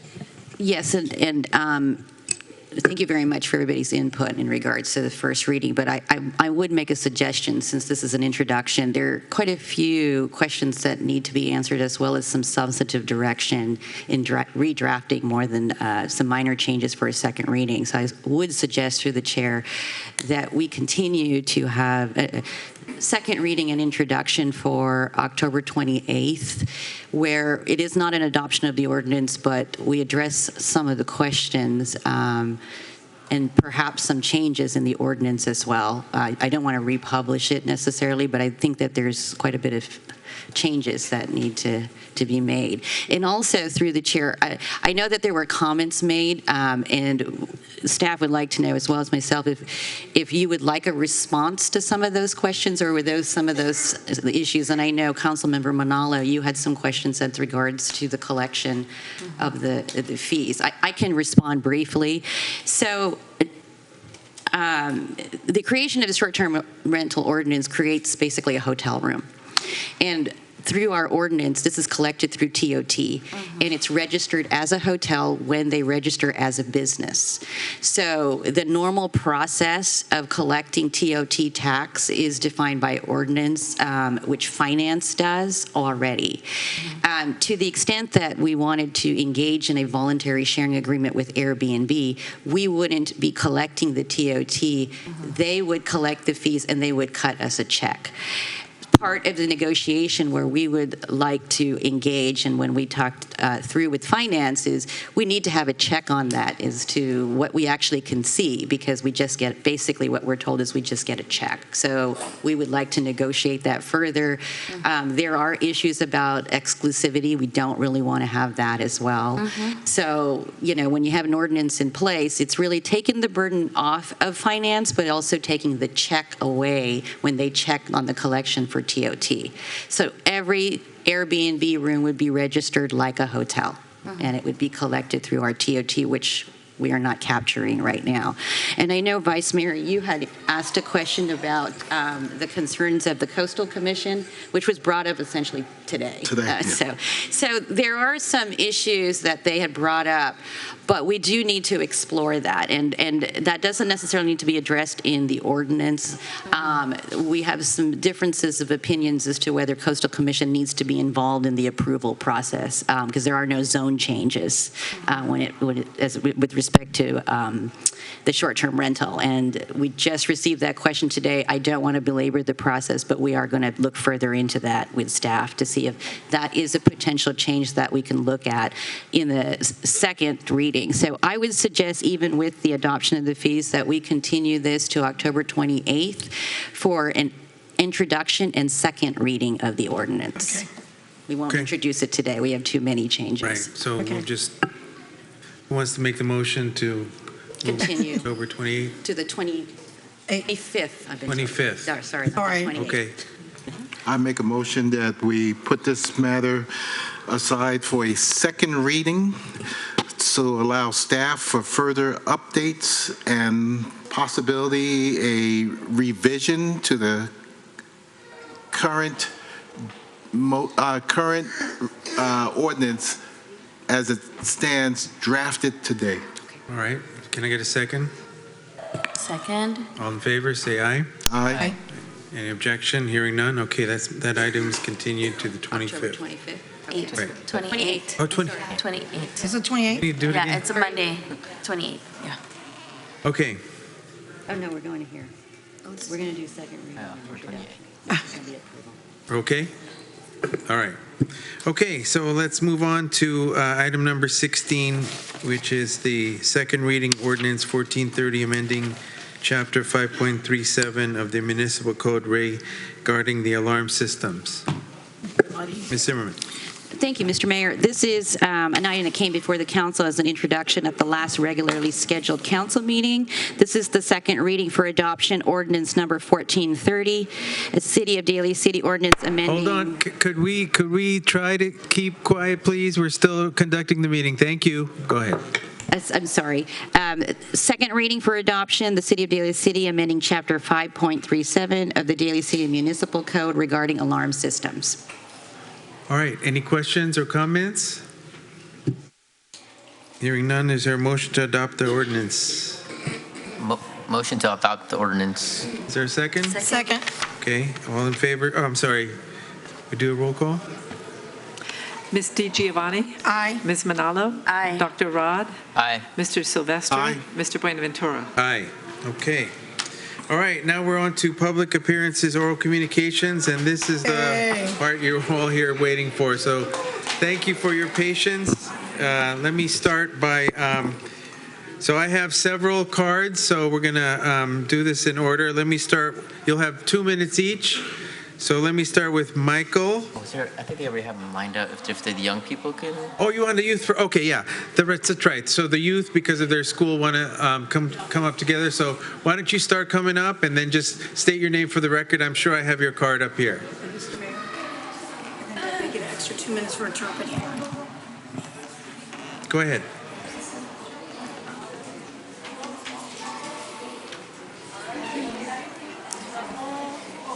I just like. Okay, hold on. Just talk. Hold on a second. Okay. Go ahead.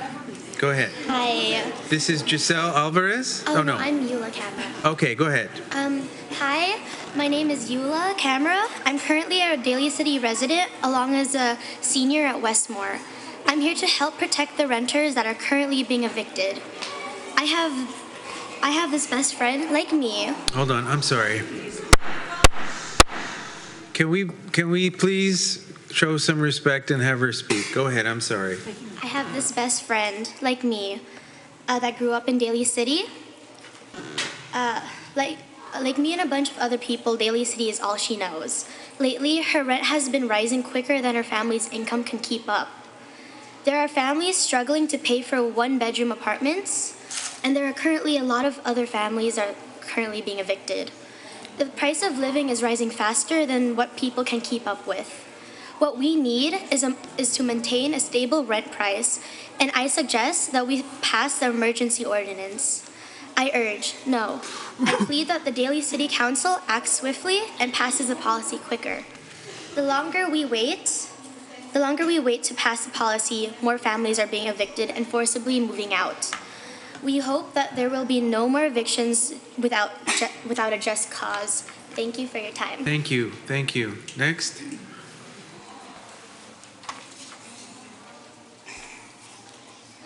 Tell us your name first. Hello, my name is Kiefer Suwanagupa. I am a resident in Daly City. I am a junior at Westmore High.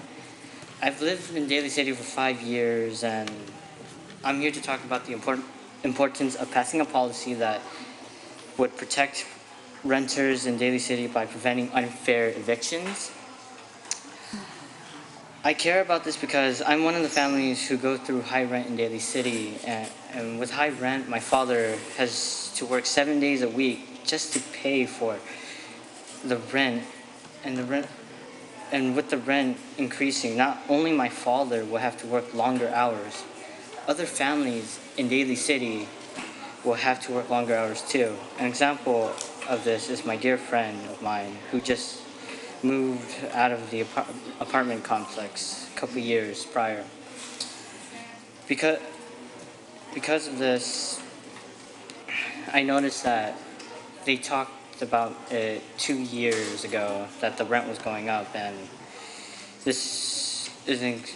And then after 2 years, I've lost communication of my dear friend, and this shows that families are being pushed out of Daly City, and we are losing our support networks. Many families are being forced to leave Daly City, and due to quickly rising rent prices and unjust evictions. I'm sure I'm not the only person that had experienced losing a loved one due to high rents. A solution to this passing this ordinance so the youth could also be protected. Thank you for this opportunity to speak about this concern, and thank you for your time. Thank you, Kiefer. Good evening, Mr. Mayor and City Council members. My name is Florence Doy. I'm a junior at Westmore High School. I'm here today to talk about the unfair rent increase here in Daly City. Families suddenly having to move out of their homes because they can no longer afford rent and being randomly evicted. These homes with students and children forced to be homeless, transfer school, and leave their friends in the middle of the school year. In the Maslow hierarchy of needs, this explains the basic need of anyone in order for them to live comfortably. Shelter is one of the basic needs in life, and without that, how do you expect us students to excel in school? If students have to constantly worry about the rent problems and where they're going to live, they're going to lose focus on education and schoolwork. In that case, I bring this question again. How do you expect students to excel in school? This is why I emphasize the longer we wait, the more people are getting exploited by the rapid increase in rent prices and random eviction without a just cause. That's why I'm asking the City Council to pass this short-term rental ordinance now to prevent this from hurting and affecting any more families and students. Thank you for your time and take this into consideration. Thank you. Thank you.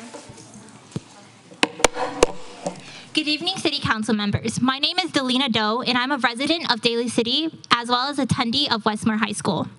I'm here to ask that you push the emergency rental ordinance now, because the longer we wait, the more families are being exploited and evicted out of their homes for unjust reasons. Adults, parents are already stressing every day just to make ends meet, but now they are here living in fear if they're even going to have a home, a place to call home, from the next week to the next day. I myself have to constantly take the parental role for my two younger siblings because my parents are working hard, day in, day out, for us. They sob and cry nearly every day when my parents aren't home. I can only imagine what it's like for other families who had currently received eviction notices. After living for over 10 years, After living for over 10 years and the rent to grow rapidly. Thank you so much for your time, and I urge you to please take action now before more homes and family members are affected, and input the emergency rental ordinance now.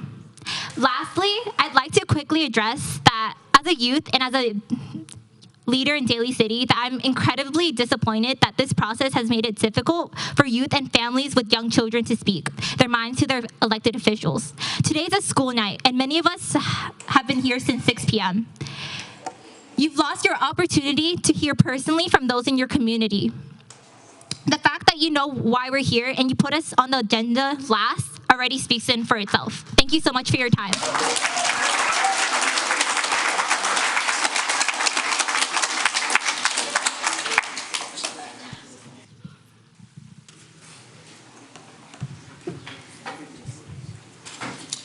My name is Michael Sagum. I live in Daly City and I go to school at Skyline College. I've lived in Daly City for 12 years. I've lived in the same apartment for 5 years now. It's where I've spent around a quarter of my life and where a lot of important events have happened. It's where my grandparents celebrated their 30th year wedding anniversary, where I celebrated my 18th birthday and high school graduation. It's the only home my 5-year-old baby sister knows. My best friend since second grade had to move to Hayward during high school because her family couldn't afford the rising rent. It wasn't just her, though. My other friends were displaced to places like Oakland, Hayward, even Concord. I know people who can't even think about college because they have to help their parents with their monthly rent or else their family gets kicked out. In my family alone, my grandpa has 2 jobs and works day and night.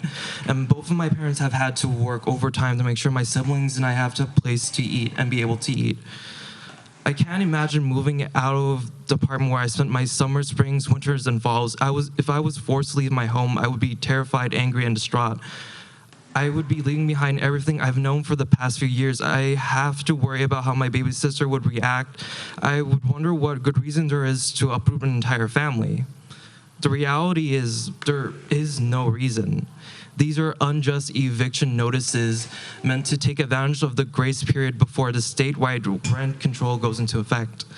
I urge all of you to pass an emergency ordinance stopping all evictions without just cause. not just for me, but for my family, for my friends, and my community, especially those who couldn't stay this long tonight. Thank you. Thank you. Next.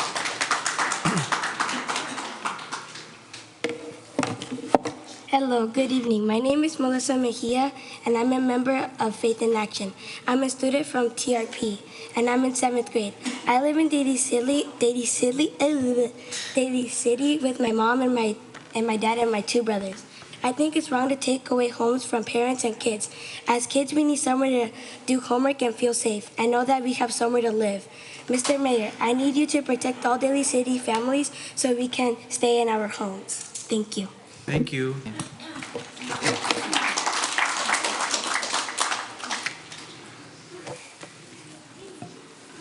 Hello, my name is Lisa Cibrian. I've lived in Daly City for 6 years. I'm currently in 8th grade and we are going through a difficult situation. Our families need a stable place to live in, and we need your help to stop evictions so that we're able to stay in our homes. This situation affects us all, especially children. Mr. Mayor, we need your help to protect us. We are hardworking families in need of your help to be able to maintain a home. Please help us have joyful holidays and peace in our homes. You have the authority to protect us and to make this happen. Thank you. Thank you. And I also have these letters for you. Thank you.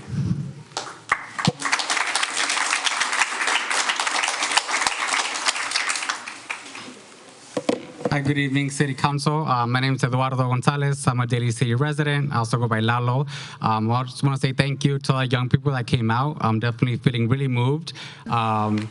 And yeah, I'll go ahead and get started. With the Youth Leadership Institute as well, we're a nonprofit. We do work across the county and are currently partnering with young people here in Daly City to create some data-driven change on the issues and concerns that they're facing.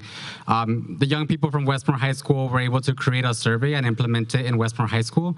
We collected 312 surveys, and I'm going to read over some of the general findings that are really relevant to the housing situations that is happening today. From the 307 surveys, 61% of youth that were surveyed believed that rent is an issue in Daly City, and 27% said that they did not know. That only leaves 12% that they did not think Daly City had a rent issue. Over half of the youth surveyed have had someone they know move out of Daly City. And third, half of the youth have been affected personally by the cost of living in Daly City. That is 155 youth that are aware of the stresses their families are bearing to stay in a community they have learned to love and grow in. If that does not raise concern and the urgency of these protections, I hope these short testimonies we received in the survey when we asked, how has the cost of living affected you personally in Daly City will. One young person said, since it is expensive to live here, I have had to live in a 2-bedroom apartment with 8 people for my entire life. My family does not give us the opportunity to join extracurricular activities due to having to stay on top of rent and other expenses. Another young person said, my family had to bounce around a lot last year, finding it difficult to find a permanent home.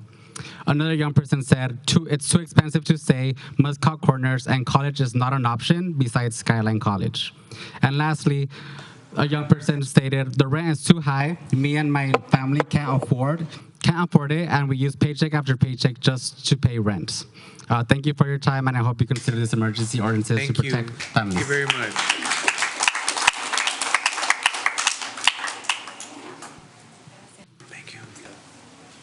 Buenas noches, miembro del concilio. Mi nombre es Ethel Rodríguez. Good evening, council members. My name is Ethel Rodriguez. He vivido en Daly City por 10 años. I have lived in Daly City for 10 years. Tengo 2 hijos que van a la escuela, Woodrow Wilson. I have 2 children who attend school at Woodrow Wilson.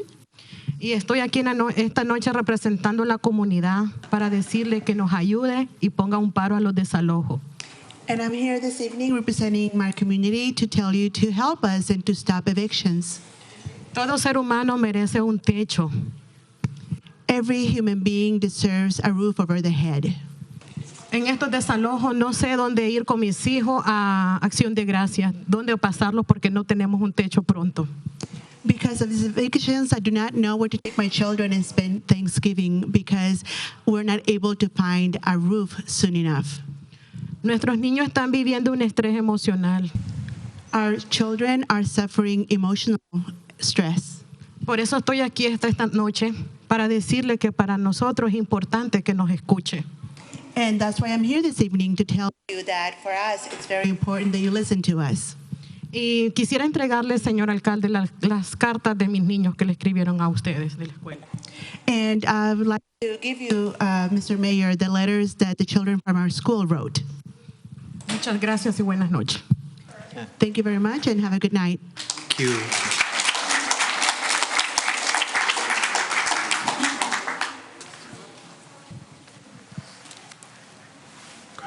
Buenas noches, mi nombre es Lisette Cruz. Good evening, my name is Lizette Cruz. Tengo 6 años viviendo en Daly City y soy miembro de Fe en Acción. I've lived in Daly City for 6 years and I am a member of Faith in Action. Somos una familia de 4 miembros. We are a 4-member family. Soy ama de casa. I'm a housewife. Me dedico a cuidar mis hijas. I care for my daughters. Nuestra comunidad está sufriendo. Our community is suffering. Habemos muchas familias con orden de desalojo sin alguna justificación. There are many families who have eviction notices without justification. Necesitamos de su ayuda para conservar nuestras viviendas. We need your help so that we can stay in our homes. Señor alcalde, ayúdenos a tener segura nuestras familias. Mr. Mayor, please help us keep our families safe. Nuestros hijos necesitan un hogar estable donde vivir. Our children need a stable place to live. Ustedes tienen la autoridad para parar estas injusticias. You have the authority to stop these injustices. Pasen una ordenanza de emergencia que nos proteja de los desalojos. Pass an emergency ordinance to protect us from evictions. Gracias. Thank you. Thank you.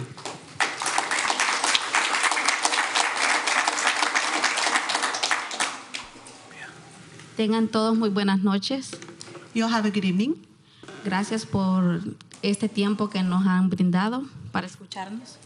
Thank you for giving us your time and to listen to us. Sí, nosotros vivimos en Daly City, mi familia, por 13 años. My family and I have lived in Daly City for 13 years. Y estamos aquí nomás pidiéndoles una protección para los desalojos que hay ahorita. And we are here to ask you for your protection against the evictions that are taking place right now. Y sabemos que es una emergencia para todos los que tienen ahorita el desalojo, por eso estamos aquí junto con nuestros hijos.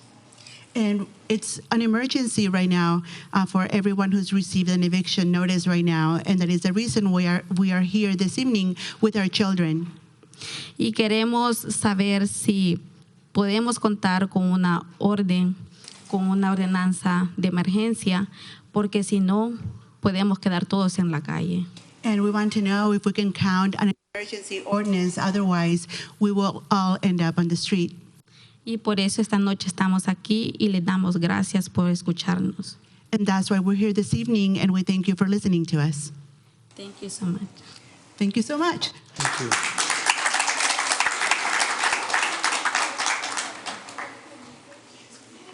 Buenas noches.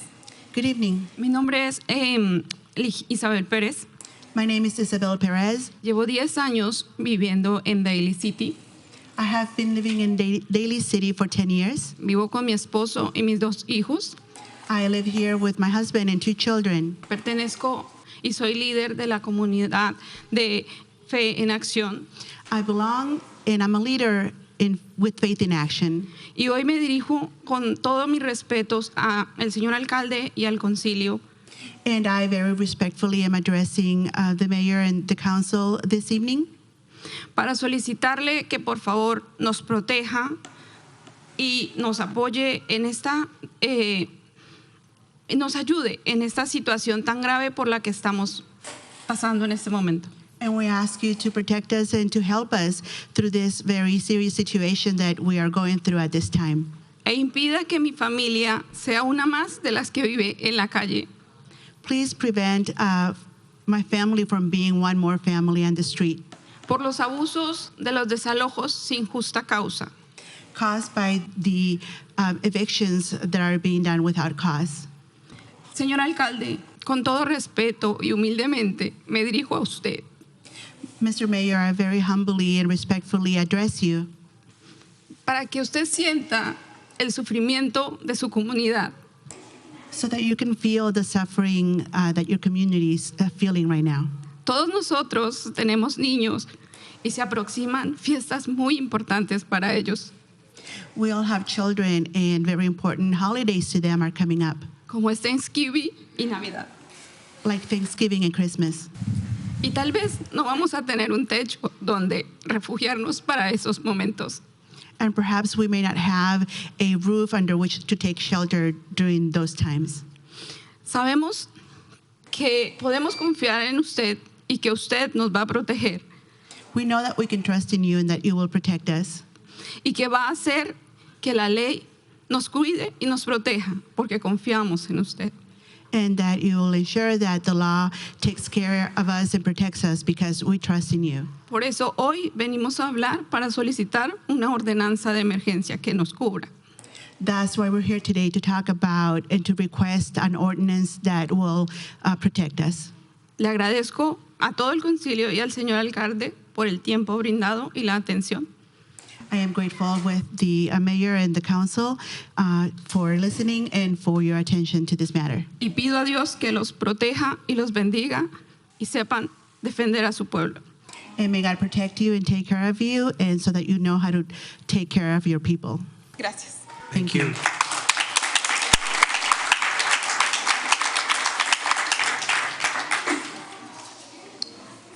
Buenas noches, mi nombre es María Villa Esparza. Good evening, my name is Maria Villa Esparza. Go ahead, take your time. Sorry. It's okay.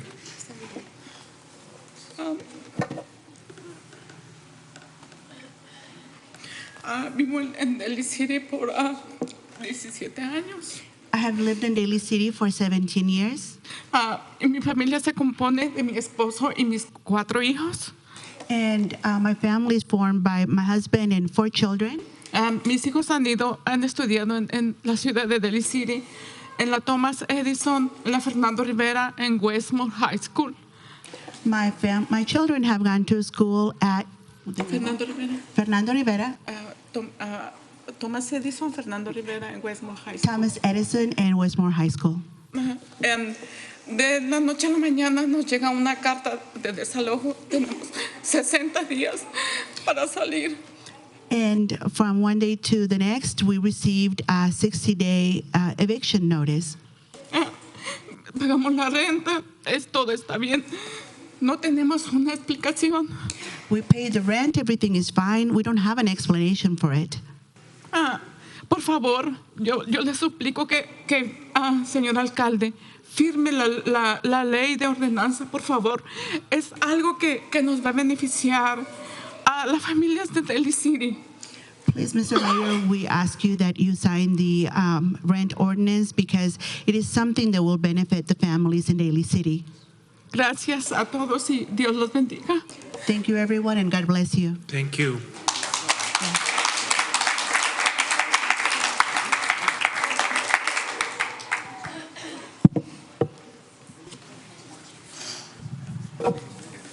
Honorable Mayor and Vice Mayor and City Council members, good evening. Thanks for your time. My name is the Reverend Rebecca Goldberg from Holy Child and St. Martin Episcopal Church here in Daly City. I've been an associate pastor there for the past 5 years, and I have to say that in this time, I've really come to love Daly City. It feels like my second home. I love the diversity, all the different foods, all the different ethnicities, people from every walk of life, people of every sexual orientation and ethnicity. Just seeking to live here together as neighbors and build community and to thrive. And now I feel that this wave of evictions is threatening to tear that fabric apart. You've heard these heartfelt expressions from other people here. And that's why I'm here to support putting forth an emergency measure in the stopgap between the time that AB 1482 goes into effect. I just feel it's a matter of justice that serving eviction notices on tenants without cause is simply unjust and can't be allowed to continue. And these potential evictions are coming at a really difficult time for families, right in the midst of school year, the midst of the holiday season. And the weather's getting colder, and that means that children and seniors and those in frail health will suffer more if they're forced from their homes. And as a person of faith, I believe that there's a moral integrity, moral imperative to protect the dignity of each and every person living in our city.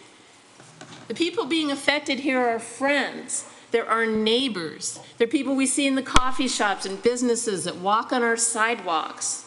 We have a responsibility to our brothers and sisters to look after their welfare. And I believe that the test of any government is the way it doesn't, not the way it treats the powerful, but the most vulnerable among us. So I urge you to please take just and humane action and put forth this ordinance.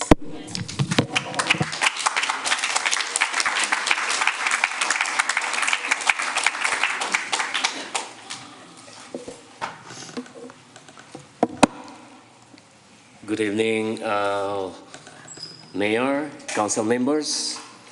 Good evening, parents, kids, children, homeowners, and friends, ladies and gentlemen.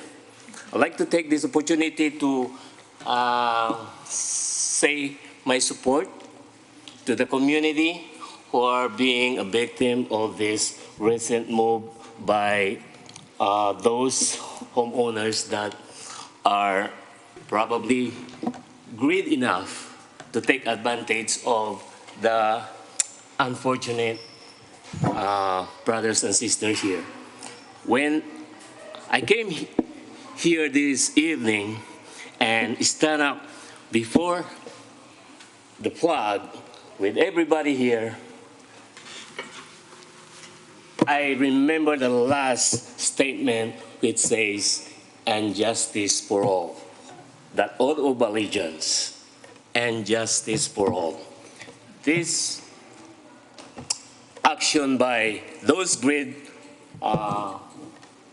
homeowners, this is not consistent with that oath of allegiance, which is "and justice for all." So I would like to request your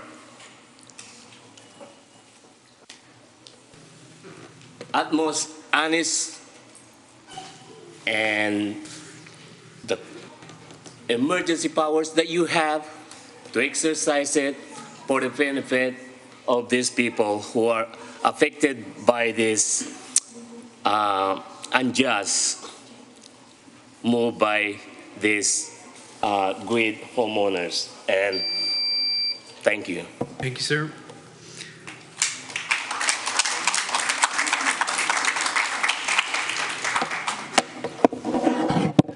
Good evening, Daly City Council. Peace, y'all. My name is Patrick Rosella. I'm a resident of Daly City. I'm a community organizer, and I'm part of a National Alliance of Filipino Youth and Students who organize amongst different issues. I stand here tonight with the families who are facing unjust evictions. And I want to urge the Daly City Council to pass an emergency ordinance to defend the longtime residents from being forced out from their homes. I hope that you can uphold the people's fundamental right to housing, to stop unjust evictions now, to ensure that working class families stay in Daly City and thrive. Thank you.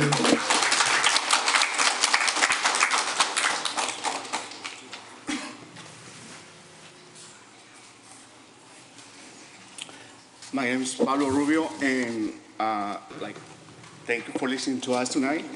I've been living in Daly City for 26 years.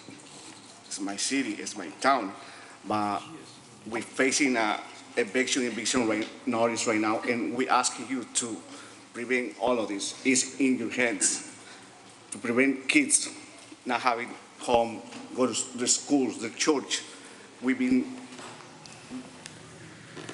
support the people who make the community of Daly City better all the time with their work, taxes, and everything. So it's in your hands to prevent all of this. Just besides that, like you say early, Daly City has great views, the safe. We love all of this from the city. Thank you for the support, and we hope you can pass this emergency ordinance. And we have some letters from other people who didn't show up, but they want to be listening also. Thank you. We'll take them. Thank you.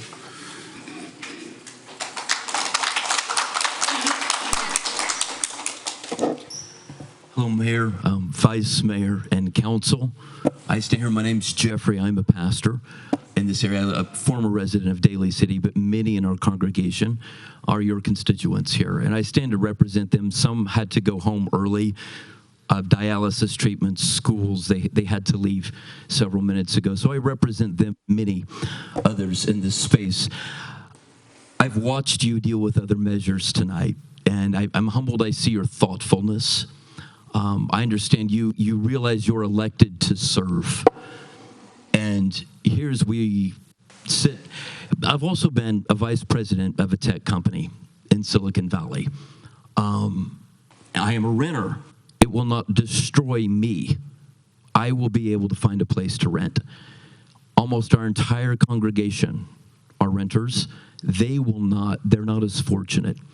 They won't have an opportunity to find another place. As I begin to think and reflect on what we're dealing with here this evening, we've got an opportunity not to only look at other communities, some of them are not going to act upon this. Los Angeles is acting upon it now, as many of you know. But Daly City, this great city, our great elected officials have an opportunity to provide and protect the most vulnerable among us. I can sense that you care, and well wishes are important, but it's action that will keep lives together and people in the city that they've come to for refuge, many immigrating here. You've got an opportunity. We have an opportunity to be a leader and provide leadership here. I've sat back tonight and I've prayed courage and creativity and innovation for you to be the leaders that you've been elected and called to be. I want to thank you for that. Children, our elderly, and just these families are counting on you. And I thank you for putting the courage, conviction, and creativity to work to stop the unjust evictions now. I heard the beep. One more comment, if I may. To act a month from now is too late, as you know. There is a race against the clock. So I just admonish you, and I am praying for you. I've got your names written down. I am praying, and my congregation is praying that you can exhibit the courage, creativity, and leadership. We thank you so much for hearing from us. Thank you. God bless you.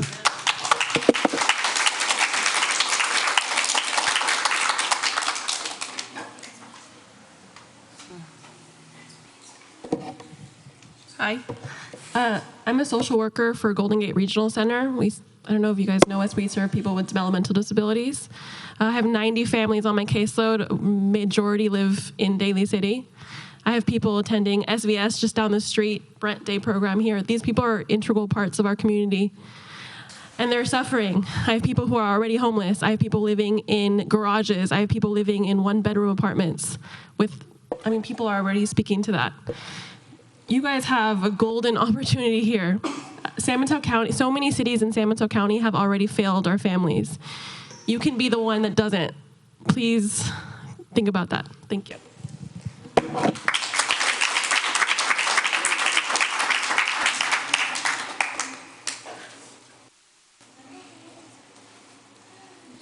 Buenas noches. Good evening. Mi nombre es Arlen Arosteguis. My name is Arlen Arosteguis. Vivo hace 15 años en Daly City y tengo 6 en el apartamento. Tengo 6 años. I have lived in Daly City for 16 years, and I have lived for 6 years in my apartment. y de la nada llegó una carta de desalojo. And out of the blue, I received an eviction notice. Y bueno,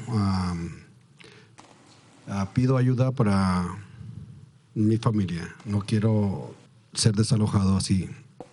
And well, I'm asking for help for my family. I do not want to be evicted that way. Nunca he dado problema. Hemos pagado cada final de mes y por eso pido protección de ustedes. And I asked for help. I have never caused any problems. We have always paid at the end of every month, and we ask for your protection. Es todo. Gracias. Buenas noches. That's it. Thank you and good night.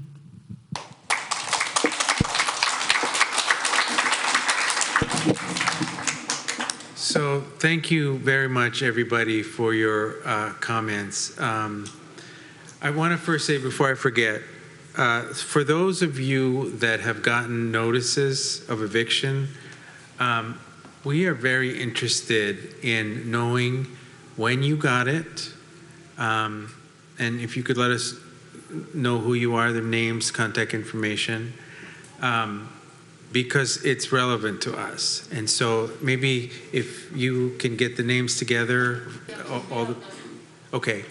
Legal aid is working with them. It's actually from one particular landlord. Right.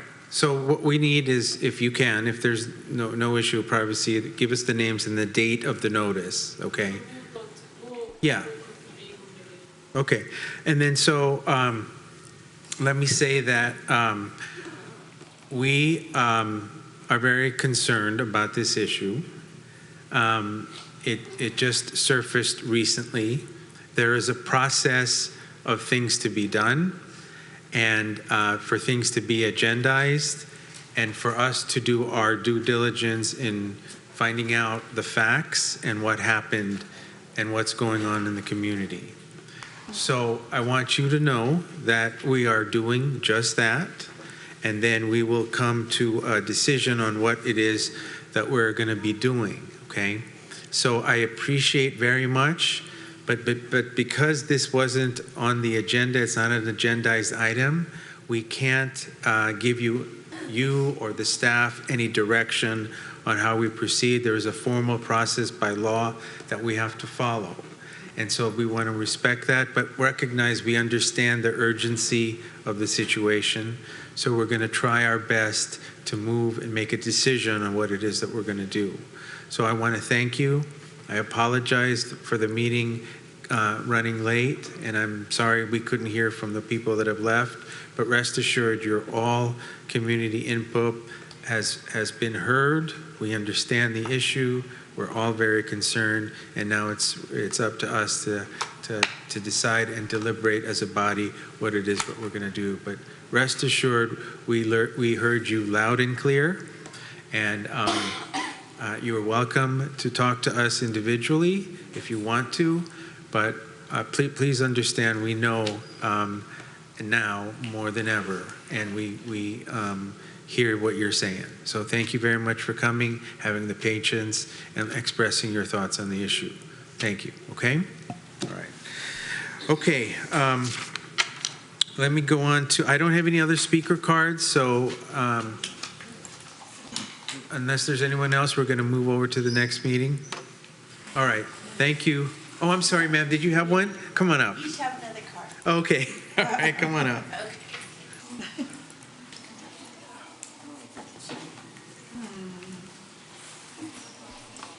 And I'm sorry I missed you. Good evening, Mr. Mayor. Evening. And City Council members. My name is Dre. I'm a daughter of a United States Army veteran and the wife of a United States Army Combat Desert Storm veteran. I'm here with Kay Fuller, whose husband served as a U.S. Marine Corps veteran in World War II. This is Kay. I'm also here with Peter Gilmore, whose father served as a U.S. Navy veteran in World War II. Most importantly, I'm here as the Senior Vice President of the Veterans of Foreign War Auxiliary, Post 8750 in Daly City. And we're here to actually announce our new meeting date and time, which is the second Thursday of every month from 6:30 to 7:30. And we wanted to talk to you about the programs that we have. We have a Young American Creative Patriotic Art Contest. That's for students 9th through 12th grade. The Voice of Democracy, which is a written essay contest, 9th through 12th grade. And then there's the Patriots Pen for those that are 6th to 8th grade. So not only are we helping our veterans, but we're also helping our students in our community with these scholarship programs that we have. All year round, we also donate travel items to the VA hospital at Fort Miley. So we collect, and folks that are interested can drop them off at our meeting. But we've left flyers, and we thank you for your constant support. Thank you very much. Okay. Did your guests want to say anything? You're welcome to. Yes, absolutely. Does this work? This one here. There you go. So my name is Peter Gilmore, and I'm a member of the Veterans of Foreign Wars Auxiliary. I don't know if you know what the Veterans of Foreign Wars are, but we have some information. They're basically people who served overseas in the military in a combat zone. That's the Veterans of Foreign Wars. And the auxiliary is for their family members. They can be grandparents, parents, spouses, sisters, brothers, children, and grandchildren. And that works both ways, up and down. They can join our side of the organization. And the only thing I would ask, they have a handout that we request that the members of the city council and the mayor join. There's an email into our circle of contacts. We have colleges around here. We have veterans organizations. And so what we're trying to do is, like you folks, we have a big circle of contacts where if we need help, we can ask. And if other groups need help, they can ask. And they're all in one big a circle. And I thank you for your time. Thank you. Thank you very much. Yes, ma'am. I'm Kay Fuller. I've been a member of the auxiliary for 48 years now. And it's just my pleasure to serve a wonderful organization as the Veterans of Foreign Wars. No one does more for veterans than the Veterans of Foreign Wars. We understand their problems, and we know Daly City doesn't have any housing for veterans. Many communities don't. But we do have sources to help the veterans put down payments on property and on leases for apartments, etc. And we have all kinds of assistance for veterans that people aren't aware of. And we would really encourage you to learn more about our organization and attend our meetings because they are very informative. And also, Veterans Day is coming up next month. Please come to San Francisco and attend our parade at Fisherman's Wharf. It'll start at 11 a.m., and we look forward to seeing you there. Thank you. I had actually a question. The other day I was driving by, I think it was a courthouse or it was some kind of building, a government building, and I saw a flag, a POW flag, and I was wondering if is that something your organization works with, and is there a mechanism or process for us to raise a POW flag? Is there some kind of regulation that we got to follow to do that? As a member of the VFW, as far as regulation-wise, there's no official regulation as far as that is following the POW flags. There is certain rituals that are involved with that, but nothing as far as regulation that I'm aware of. Okay. Is that an organization, the POW, that has that flag? Is that a separate organization on its own? No. No. Not at all. No. Oh, it's not? No. Okay. We support the POW organizations, yes, we do, in all their efforts to raise awareness of POWs, because there's quite a few of them out there. So that's one of the biggest focuses that we have as far as the VFW is concerned. Okay. Not only that, to raise awareness about benefits that we have for military veterans. That's what our key focus is within the community, because a lot of veterans do not know about their benefits that they're entitled to as a servant to the country. So that's one of our key focuses. So, but as far as that, that's all I know of. Yeah. Okay. Well, I would appreciate if you put me on your list. So I'd like to find out more. Okay. Yeah, regarding the flag, the only thing with the POW MIA flag, it's missing in action. Right. Is they fly it below the U.S. flag, which is part of federal law. Right. So where could I get that flag? I have one. You have one? Bought one because you asked about it 2 months ago. Oh, okay. Good. We have our meetings at the War Memorial Building Veterans War Memorial Building on Mission Street. Okay. This council doesn't have a POW flag, is that what you're saying? Right. Well, he just bought one, so now we do. We can absolutely order one for you as well. Okay. Within the VFW. Well, that might be a goal to have for Veterans Day. Yeah. So thank you for introducing that idea to us. I appreciate it. Okay. So thank you. Thank you very All right. much. Thank you. Ray and Jim. Thank you. Good to see you guys. All right, so let's go on to appointments under boards and commissions. Any appointments? Go ahead, Mr. Vice Mayor. Thank you, Mr. Mayor. It gives me an honor and a pleasure to basically, well, not basically, but to appoint someone to the empty spot on our library commission. Not only, I interviewed this gentleman along with the mayor, but not only is he a person who is going to do good for our community, but he is up and coming, and I have every bit of confidence that he would be a very good library commissioner. In addition, he's also going to be setting a record here in Daly City as one of our youngest commissioners. So at this time, and for the record, the mayor handed me a sheet, but hopefully I got it right. Alexander Ruirivar. Okay? Oh, there's his resume.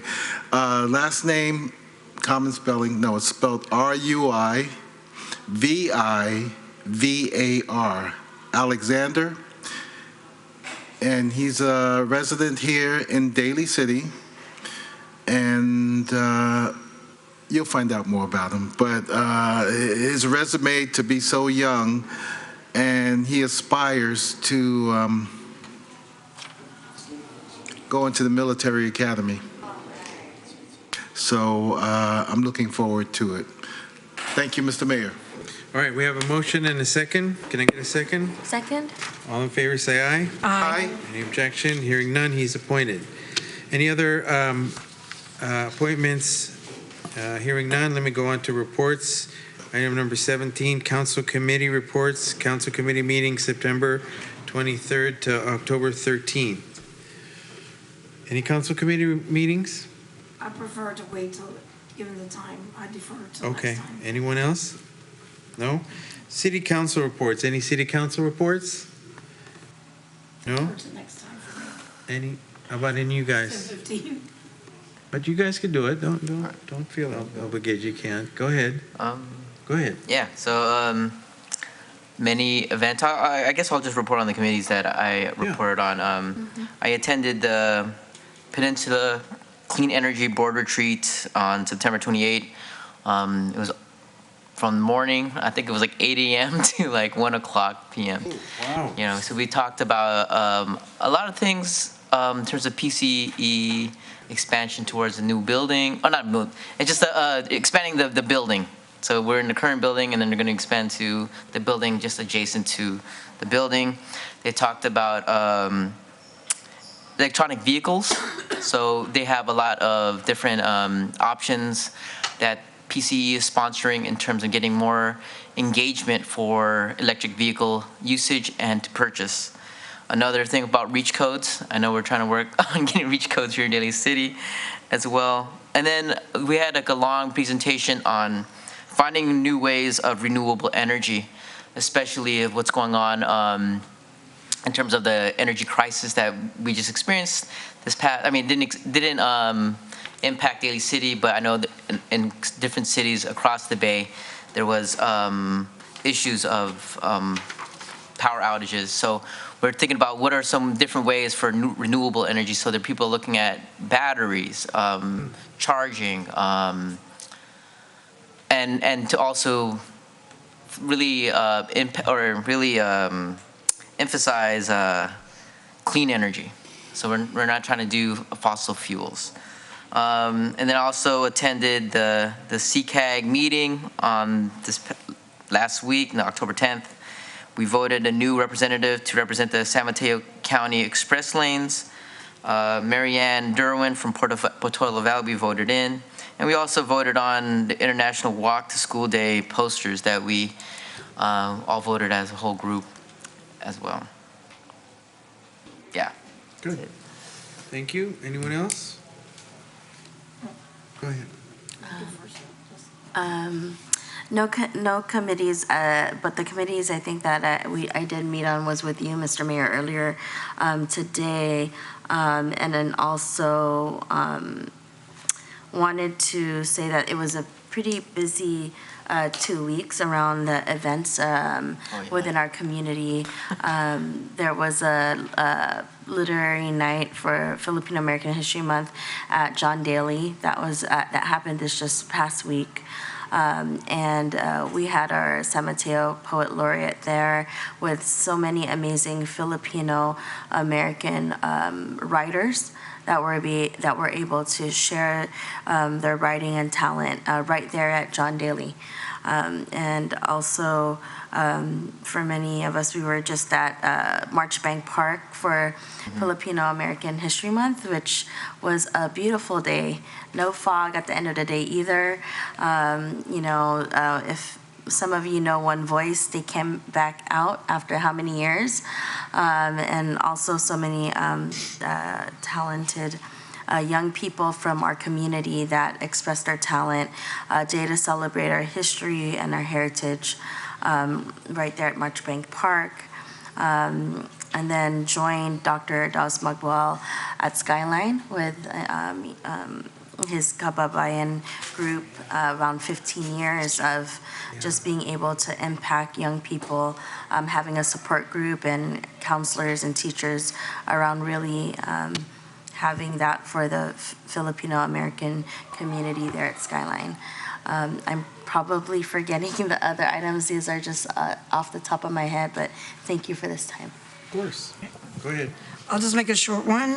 For International Walk to School Day, I attended at Woodrow School where they did a creation of like a mini school bus to have the kids walk down John Daly, and so that we made it safe. And then people donated bicycles to try to teach the children how to ride bicycles. So that was part of the Vision Zero and Safe Routes to School with the county and the teachers and the parents. The Fall Festival at Dolger Center, we were there with the mayor and Dr. Rod, and where we attended for our seniors at Dolger. John Daly, as she mentioned, was a fabulous event of the poetry, pretty moving, and young people from Jefferson High School performed with Mission Fusion, Marchbank, Skyline College, where Dr. Rod seems to have such a big impact over there, the Kababayan, and Tita Rona's barangay performed at the end. So that's just a few to make it short for tonight. Mr. Vice Mayor, you have anything? You want to go home? I'll say it for next time, Mr. Mayor. Thank you. All right. Any staff report? Really quick this Saturday. Really quick. I gotta add something. Go ahead. You go first.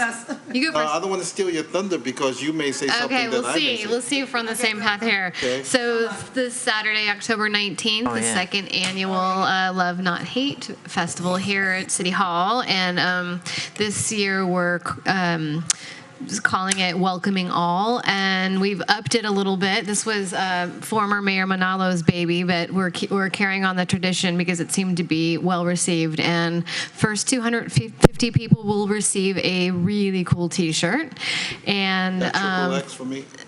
we're going to make sure of it. And our water wastewater department is doing the barbecuing, so it's free hamburgers and hot dogs. Great performers. You may know some of them. So please show up. It'll be great. Is that what you were going to say, Vice Mayor? Okay. No. Go ahead. Thank you. Go ahead. Since we've made a habit of calling folks out on their birthdays, I'd like to acknowledge our own Daly City PD Captain John Gamez, whose birthday is coming up. I think it's on the 19th. But something very special about Captain Gamez, and you know what? I think it goes throughout the whole police department. He had the opportunity to go on to the trip where he visited an outside country, and I heard he took the watch off of his wrist and gave it to someone because he says they needed it more than him. Not only that, him along with Daly City PD will be going again. He has gathered a lot of equipment to include having not a fundraiser, but a birthday party at his home, and he told folks, do not bring me any gifts, but you can give me money. And I'm not going to tell you how much he raised, but he raised a lot. And he gave it all to the nonprofit organization. So kudos to Captain Gamez and also our Daly City Police Department. Well, for the most part, everyone here in Daly City. It's just so good to be here, and we love you all. So that's all I have. Thank you so much. Great. Thank you. All right. So we're at that point of adjourning in memories. Yeah. And tonight, let me start out with Ms. Giovanni. Yeah, it's with sadness that I have to, we close in the memory of Giovanna Giannini, who was tragically taken away from us at the age of 20 years old, 2 days before her 21st birthday. Her Auntie Sandra Gomez, works for us in Daly City, and the family is all Daly City. She went to Jefferson, she went to Skyline, she was the light of the life for everyone. I know that Christine out here in the audience was very close to the family, heartbreaking and untimely to say the least. And you never want to be where you have to take someone's baby and you have to hear a mother cry. That was probably the hardest part, I would believe. So it is sadly that we close in her memory, but she will never be forgotten. Her loving light shines and will forever shine in that beautiful family. So thank you very much, Mr. Mayor, and also the sad people that we lost in the typhoon in Japan. Thank you. Okay, Ms. Manalo. Thank you, Mr. Mayor. In honor and tribute of Nikki Santiago's mother, I'll just read some tribute to her.